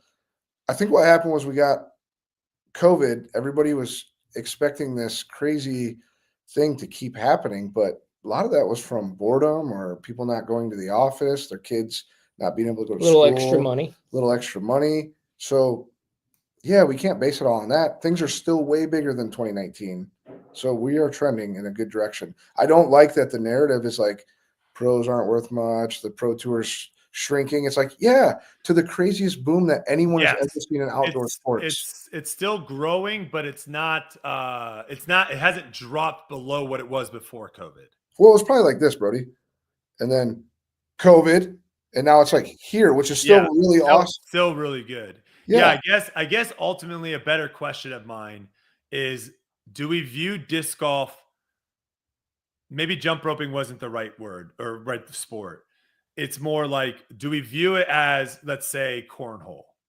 There's going to be a lot of people that really love and enjoy playing cornhole. Sure. Right? If me and you, Bob, were out in the back and you're like, hey, I've got a cornhole, you want to play real quick? 100%. But then as soon as we got done playing cornhole, if we went inside and you go, hey, the cornhole championships are on, do you want to watch it? I'd be like, no. I think are we like it's really fun to play, but people aren't just good, they're not as interested to watch it? My personal opinion is we're never going to be I don't want to say that. I hope we are, but I don't think personally we'll be as big as like the PGA Tour or one of the main big. Oh, sure. I don't believe that, but I'll give an example of like I know. I would say that. You snowboarding, for example. Yeah. I don't watch snowboarding. But I don't just turn it on. And I've snowboarded before. I love it. Mm-hmm. But I don't go actively looking for a snowboard competition. But guess what? When the Olympics come on, I watch snowboarding. It's one of my favorite things. Mm-hmm. I think that eventually, hopefully, no, listen, let me finish. Team sport. USA. USA. You're watching the Olympics because X Games. I'll watch that too. Okay. Fair enough. Like Sean White. Exactly. My point is, I do believe that the World Championships could be something that is a big time thing. I like that. You get what I mean? To where once a year, once a year, twice a year, there's the two big tournaments, and people go and anybody who disc golfs watches that. I think we could get to that level. Agreed. Yeah. I can see Any thoughts of putting the World Championship as the final event, Bob? I'm so like used to being, if we are going that route of where this is the one event that everyone's tuning into, wouldn't you want to have that be the end of the season? Or is it like golf where it doesn't matter because the biggest golf event that's tuned in by everyone is the Masters, and that is actually coming on here in a few months? That's how I've always kind of viewed it. I think if you get 300,000 people watching Worlds, it doesn't really matter when it is if all those people want to watch that, to where I guess most of those people peak low goes down to 30,000 or something crazy. Like, yeah, you're only going to care about the one event, then it doesn't really, it's relevant when it is. Fair enough. Yeah. I get what you're saying, though. It is always weird that there's not like this Super Bowl-esque. I think it's weird for the diehards that are try to get it, and that's why I say have the point system and whatever structure to where if you tour and you're on the pro tour and you get the most points and you're the most consistent player throughout the world, you're then awarded the world champion. And then you have your, FedEx Cup at the end, which is a big tournament where everybody compete and blah, blah, blah, blah, blah. But to go back to all of our points, though, it comes down to outside sponsors, companies with real money. Discraft and Innova don't have Microsoft money. We don't have Red Bull money. Yeah. You guys touched on something, skateboarding. That got popularized because of Tony Hawk, and it got commercialized, and that's what grew it. So I still go back to my core values of I love superstars. Athletes grow every sport that they're involved with in history. Mm-hmm. I mean, there was baseball players that used to be carpenters in the early 1900s. It's slow beginnings, but it does get to that point. So I still believe athletes are the top athletes. Yes. And I think we've seen that a little bit. Even Macbeth and Ricky, what they did for the sport and bringing that competition, there's no denying that Macbeth had a big impact on being a superstar and bringing more people in and more fans and becoming diehards. And if we keep that growth and let's say there's this, 10-year-old kid out there watching this right now, just being like, man, I want to be that guy. Superstars are born every day. When I first talked to Ezra Robinson and we agreed that he was going to be on the team, he kept telling me how crazy it was that he was on the team with certain players that he looked up to. And that's exciting. That's encouraging for me. And that tells me that we're doing the right thing, motivating the next generation. There's so many kids that try to mimic Paul Macbeth's throw, which is so cool. And I think that's the way we need to keep continuing is pushing our top athletes.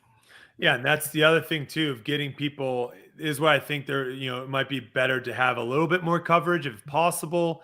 I've always been a huge fan of we need more standalone cameras. Yes, cameras that you don't have to walk around, because Paul Macbeth, we just talked about him, when he was at that dominant stretch and winning, he did bring a whole lot of people in. And then what's going to happen too is a lot of people are going to stick around and want to watch him.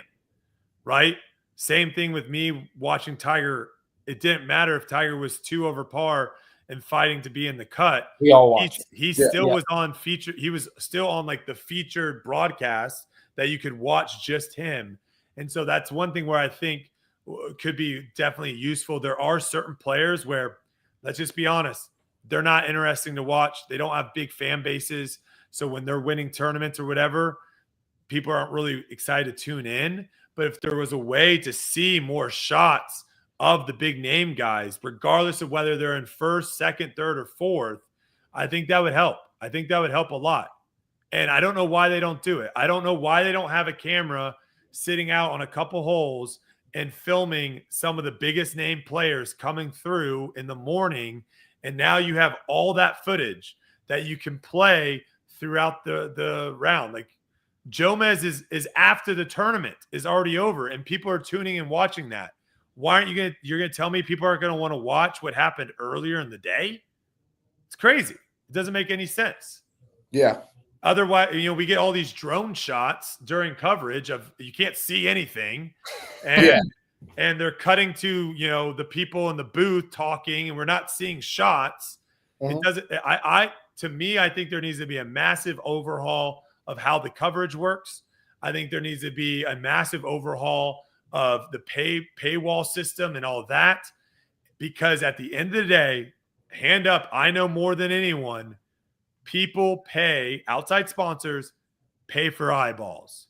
Yes. That's what they pay for. They don't pay for anything else. They pay for eyeballs. And if you come to a sponsor, and I've said this at the beginning, if you come to a sponsor and you say, hey, we got 25,000 people watching this event, do you want to sponsor it? No. It's not even worth the emails to have to figure it out. It's not even worth the amount of time it's going to take me to plug in, transfer the money to you. Right. Now, if I come to someone and say, hey, we're going to have 200,000 people watch this event, do you want to do? Oh, wait. Okay. Yeah. Yuli just said we had 300,000 people paying money to the PDGA at some point in their life. Yeah.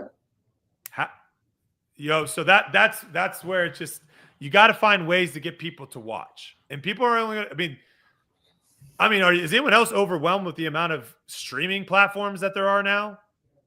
Yeah, I don't use any of them. Like Hulu or any of that stuff. Hulu, Netflix, Apple TV, Amazon's got it.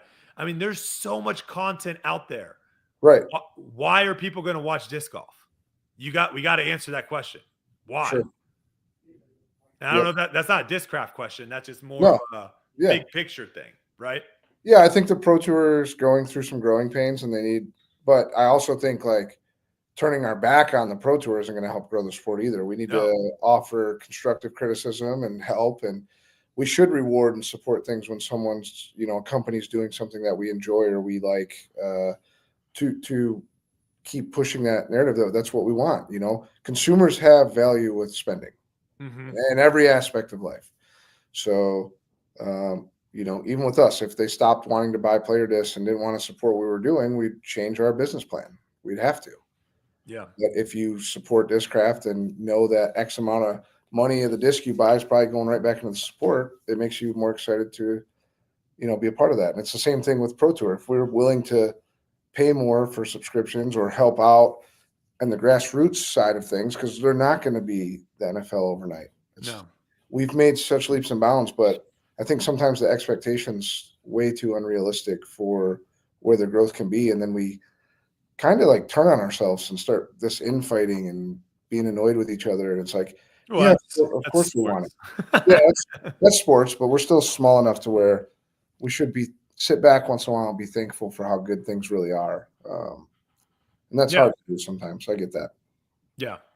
All right. Let's ask one more question here. Yuli, if you have any questions after this, please jump in. And then Bob, if there's anything else that you wanted to add, I think people are loving this interview, by the way, just to get a little behind the scenes. I mean, it's something that people talk about. Another reason why we should go into the teams is people are talking about what sponsors, players are moving, like they're talking about free agency in basketball and football. But I thought this was a really good question. Someone sent this one in. Discmania has the tilt. Innova has the Rolo. MVP has the glitch. Does Discraft have a unique disc, or have you ever considered any?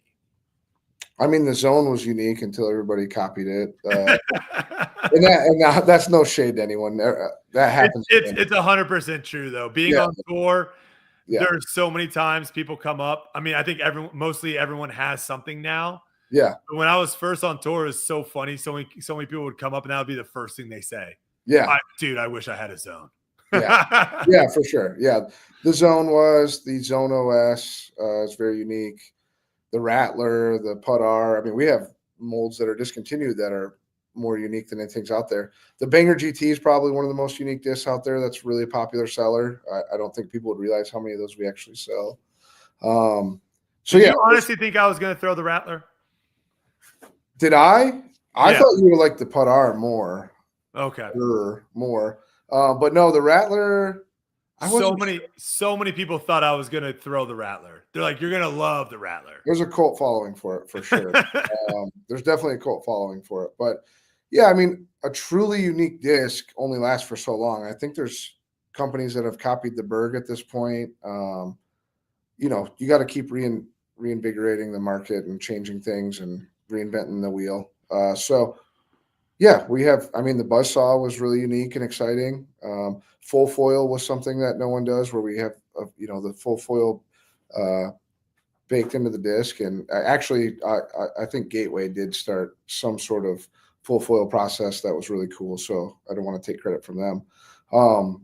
But yeah, I mean, that's the market. We're constantly competing and trying to set the bar higher, and competition's a fun thing. Grows the sport on the manufacturer side too. Yeah, I think one thing that disc golf does really well. Oh, I do have a unique disc, actually. Oh my God. Oh, whoa. Yeah, this has never been perfect timing. Yeah, perfect timing. This is exclusive. Hold on. Also, I didn't know about this, so that was a perfect segue. Let me just pat myself on the back there. Yeah, good segue. Is this allowed to be put out there yet? Yeah, it is. Ooh. It's the new run of the cap wrap coming out February. Are we calling that it's kind of like a swirl, but it's not. It's like a it reminds me of nuclear waste, that sign that has like the Sure. What are we calling that? This is actually just a throwback. So in 2020, we had one of our most popular plastics that we did the tour series in, which was just the Z Swirl. And a lot of people love the plastic, and the cap wrap never got a chance to be made in that. And so decided to bring it back this year. Wow. Yeah, we did some tweaks. We did some tweaks with the stamp, obviously. Excuse me. And then a little different from 2020. I think that those were a little stiffer, and these ones have a little give. So I think it's a really good in between from the Z. Then we went straight ESP, and those were really stiff. And then we went to complete opposite direction with the Jawbreaker Flex. And now, 2020 look with a new feel. And you can see these are kind of what people like, which is that flat. Great forehand disc. Great forehand, overstable. Yeah. So we were here filming for our release soon. Sick. So pre-orders coming out soon. Yeah. Yep. Yeah, I love that about disc golf, because I think, there's the one aspect where, like you just talked about, you went through a bunch of different plastics. You can you can actually grab and feel it and feel different, right? And so Yes. some people like the gummy, some people like the stiff. Also, certain plastics, it'll change how the disc flies a little bit. I don't understand that, but it does. But the one thing that I think is cool with disc golf, it does have a little bit that like feel good, play good, right? If you get that new disc in your bag, if you get that sweet stamp in your bag, it gives a little more confidence. Oh, yeah. Right. And so there is some of that in disc golf that I think is really cool side of it. Of it's not all about just like you were talking about. It's not all about, hey, how do we keep making the disc better and better? Obviously, you're doing that, but also like, how do we make disc look cooler? How do we get disc to where it might go to a certain, stand out to a certain person? And I think you guys do really well, a good job at that. Yeah, I mean that 2020 became like crazy collector's market as far as even the regular Raptor was my favorite run ever, and now you can find them on like the collector market. They're hard to come by. Yeah, they're pretty expensive too, secondhand. Exactly. So I think they did a great job of recreating that plastic, because it is hard to go back and be like, okay, yeah, we got it. Once you have that run, it's gone typically. And plastics change, the heating process is different, the mold changes, it wears down, like things become a little different, and they nailed this exactly kind of what we wanted. So I'm really excited about it. It's by far my favorite run that they've done so far, and I really like the original Z, but I like these better. Yeah, these will be hot. Good pre-orders.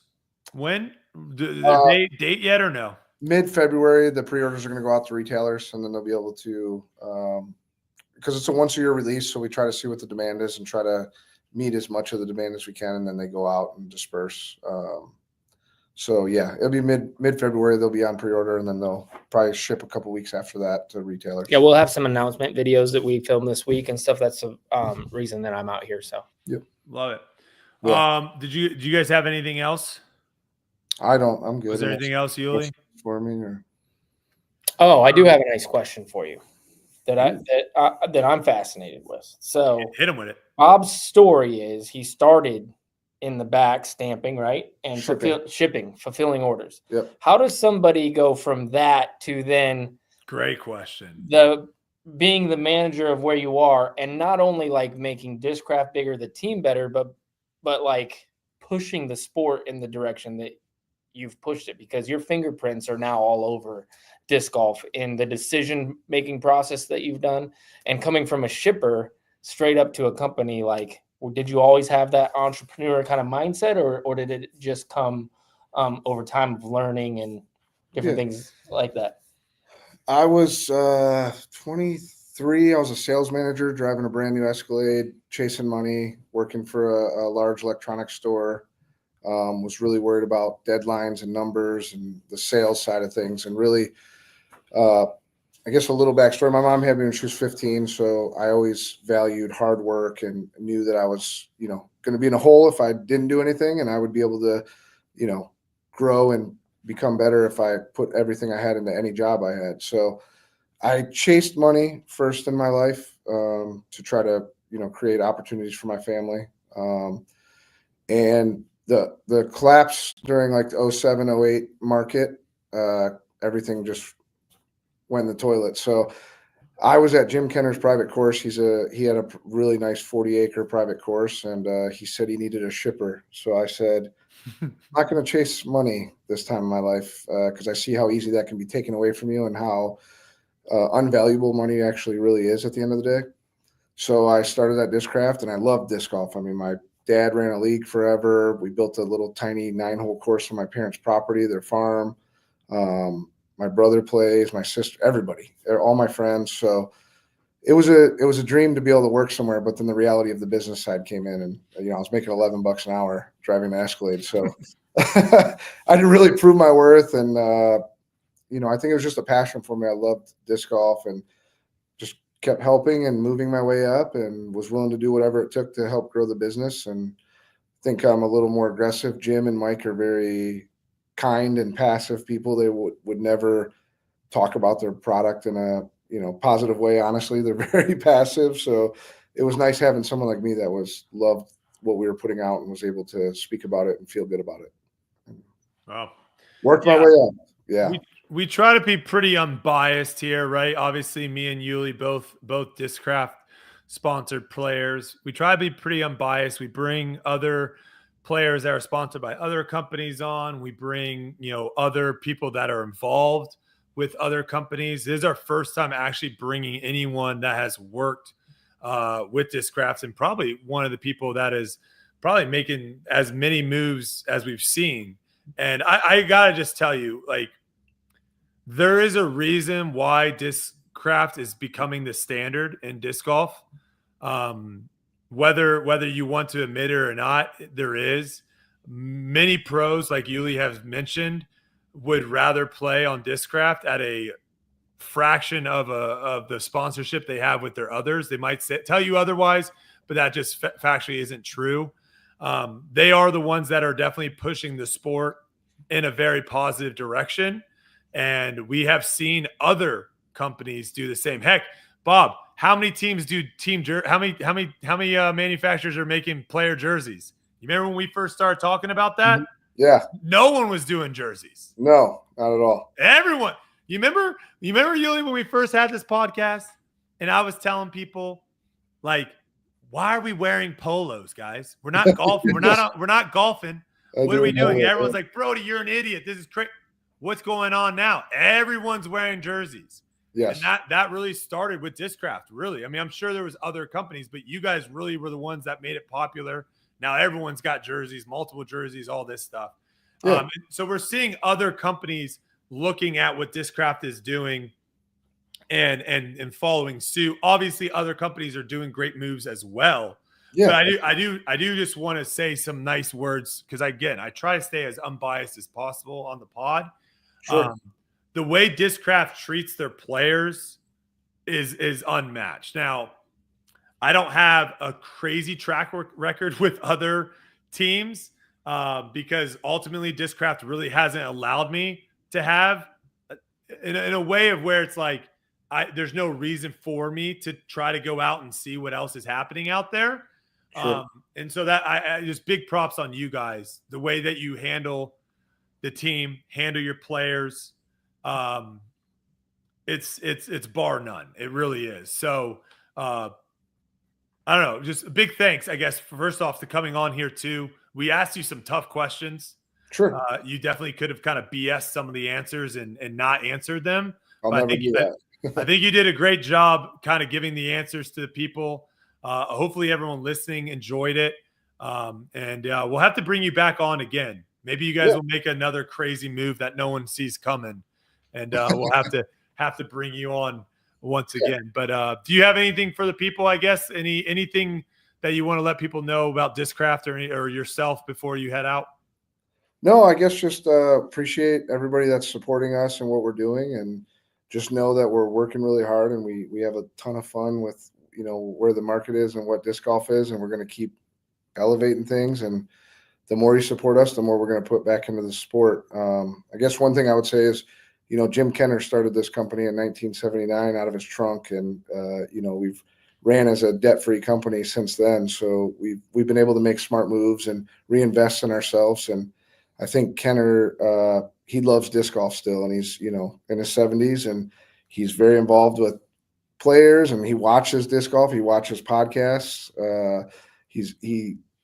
He's really made these opportunities open for me to be able to make some of these moves. So it's not all me. I know sometimes I'm the one in the public eye and I get the credit for it, but we have an amazing team here. And it really starts with Jim Kenner, saying that he doesn't need more money and he's willing to put things back into the sport and not just put it in his bank account. So I really appreciate working for a company like that. And shout out to the Ultra Star. We don't talk about it often. Baby. We don't talk about it often on here. If anyone tells you otherwise, they're lying to you. Ultra Star is the best ultimate Frisbee disc. I would never use anything else. Even if I somehow was sponsored by another company down the line, the Ultra Star, bar none, best ultimate Frisbee disc. So there you have it. Absolutely, yeah.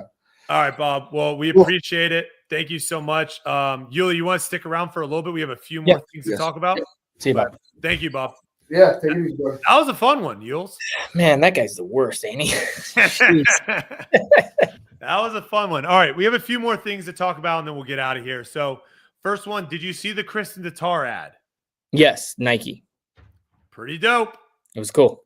Pretty dope. Yeah, I had to do a double take because I was like, is she sponsored by Nike now? Like, what just happened? Is Nike coming in? Well, I think she's always been sponsored by their Estonia. I think it's like their Estonia brand. Yeah. Which I don't really know how that works. If I didn't know they had. Yeah, I don't know how many branches they have. But like when we talk about it, Bob mentioned players are the ones that really, really blast the sport, make the sport more popular. Kristin, I think, is one of those people that has it. There are certain guys that aren't going to move the needle. Yep. They're just not. Kristin is someone that I think can move the needle and probably has a lot on the European side of things and on the female side of things, right? A lot of younger girls maybe getting into disc golf now. So very cool to see her kind of featured in a Nike ad. Silas, did you watch that? I'm curious what you think of the production of it. I just watched like a clip of it that I saw on Reddit, and I thought it was really well done. I mean, it's a Nike ad, so it's gonna look legit. Exactly. Yeah, it looked legit. So very cool. Next thing, Evelina and Niklas both were nominated for the 2024 Finnish Sports Personality of the Year award. That's crazy. Yuli, that's crazy. Let's go team sport. Let's go all in on Europe. Is that what we're talking about here? Do we need to go all in on Europe and team sport? You kind of do. I mean, crazy. They got it going on. They got Nike ads. They got personality of the year award. I mean, that's a big thing. Who wins between those two? I don't know if either one did win. Actually. No, I know, but I'm asking you. Oh, personality of the year. They're both great. The personalities that they have are. So here's the thing. I think Niklas has a better personality on camera. Yeah. But Evelina has a great personality off camera. She doesn't really show her personality as much on camera. Yeah. She's a little bit more reserved on camera. Mm-hmm. But Niklas is funny. He's a funny guy. One of my favorite people. Yeah, he's awesome. He's a funny guy. So, but yeah, that was pretty much the big stories. Also, a couple other signings here to get through. Gavin Rathbun, which is interesting because when he was on the podcast, Yuli, he mentioned how excited he was about open bag. Mm-hmm. He loved it. But at the end of the day, money talks. And that was one of the big signings that Prodigy had kind of mentioned. Mm-hmm. Gavin Rathbun, thoughts on the signing? Comeback player of the year. Is that what he won? I think.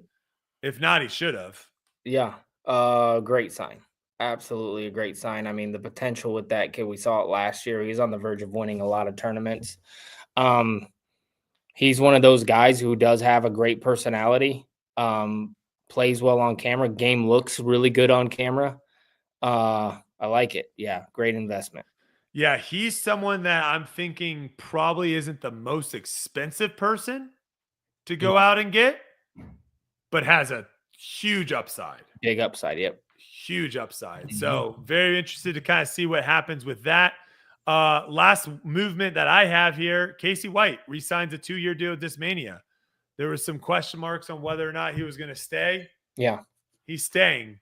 That's someone that would be very similar to like an Eagle or a Simon leaving. Like he, in my head, is ingrained Discmania. Yeah. But he's on board for another 2 years. Also had a great season last year. I was going to say another cat that's like sneaky. Can pop off some top 5s, some top 10s as well. Yep. Certain tournaments definitely suits his game really well. So another good player Discmania maintains. What was the tournament that he was just absolutely shredding at last year? The major. Was it the European Open? Oh, you're right. What was that tournament? It was in Europe to where he was like winning. What was it? The festival one? No, it was the festival was between Goose and Ricky, right? I can't remember which one. Or Ricky and Paul. The festival was between Ricky and Paul. I think it was the European Open. Was it? This is where we need Edwin. I can't remember. People are saying Champions Cup in the. Oh, maybe was he on Final Card Champions Cup? Yeah, that's the one. Yeah, Champions Cup. He was winning. Ezra and Presnell. He had a big lead at one point. Yeah, who was at the Champions Cup. fourth on the league on the final card? Let's see if we can Ezra. figure it out. Presnell, Casey. Casey.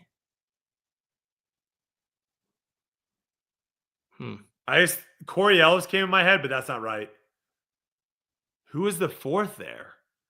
Was it Gannon? No, he didn't have a good Champions Cup. God, why can't I think Oh my gosh, I'm blinking. No one in chat's really saying it either. Buckets? Buckets was on final card there? There you go, yeah. Was it? I think it was. Oh, yeah. Interesting. All right. Oh, here we got Edwin's stats in the comments now. Yeah, so pretty busy week there for some big signings. We're gonna try to get Big Jerm, I think, on next week, ideally. And we're like a month away or something, like 40 days away or something from the first event. Yeah. Which will be pretty exciting. Yeah, awesome to have Bob on. Big shout out to Bob for coming on here. Also, like, obviously we asked him a lot of kind of behind the scenes stuff. It's always tough to talk about some of that stuff. Very, very nice for him to be candid and give us a lot of intel and information. I think it also maybe even helped some players that might be listening, that are trying to get on tour and trying to get sponsored. Like, what do I need to be focusing on? I think at the end of the day, be yourself and be good at disc golf. Yep. Those two things are the most important. Everything else will kind of follow suit. Yuli, Size, anything else for the people? No. Don't think so. I think that's it. All right. Good show. Thank you guys so much for watching, and we'll see you all next week.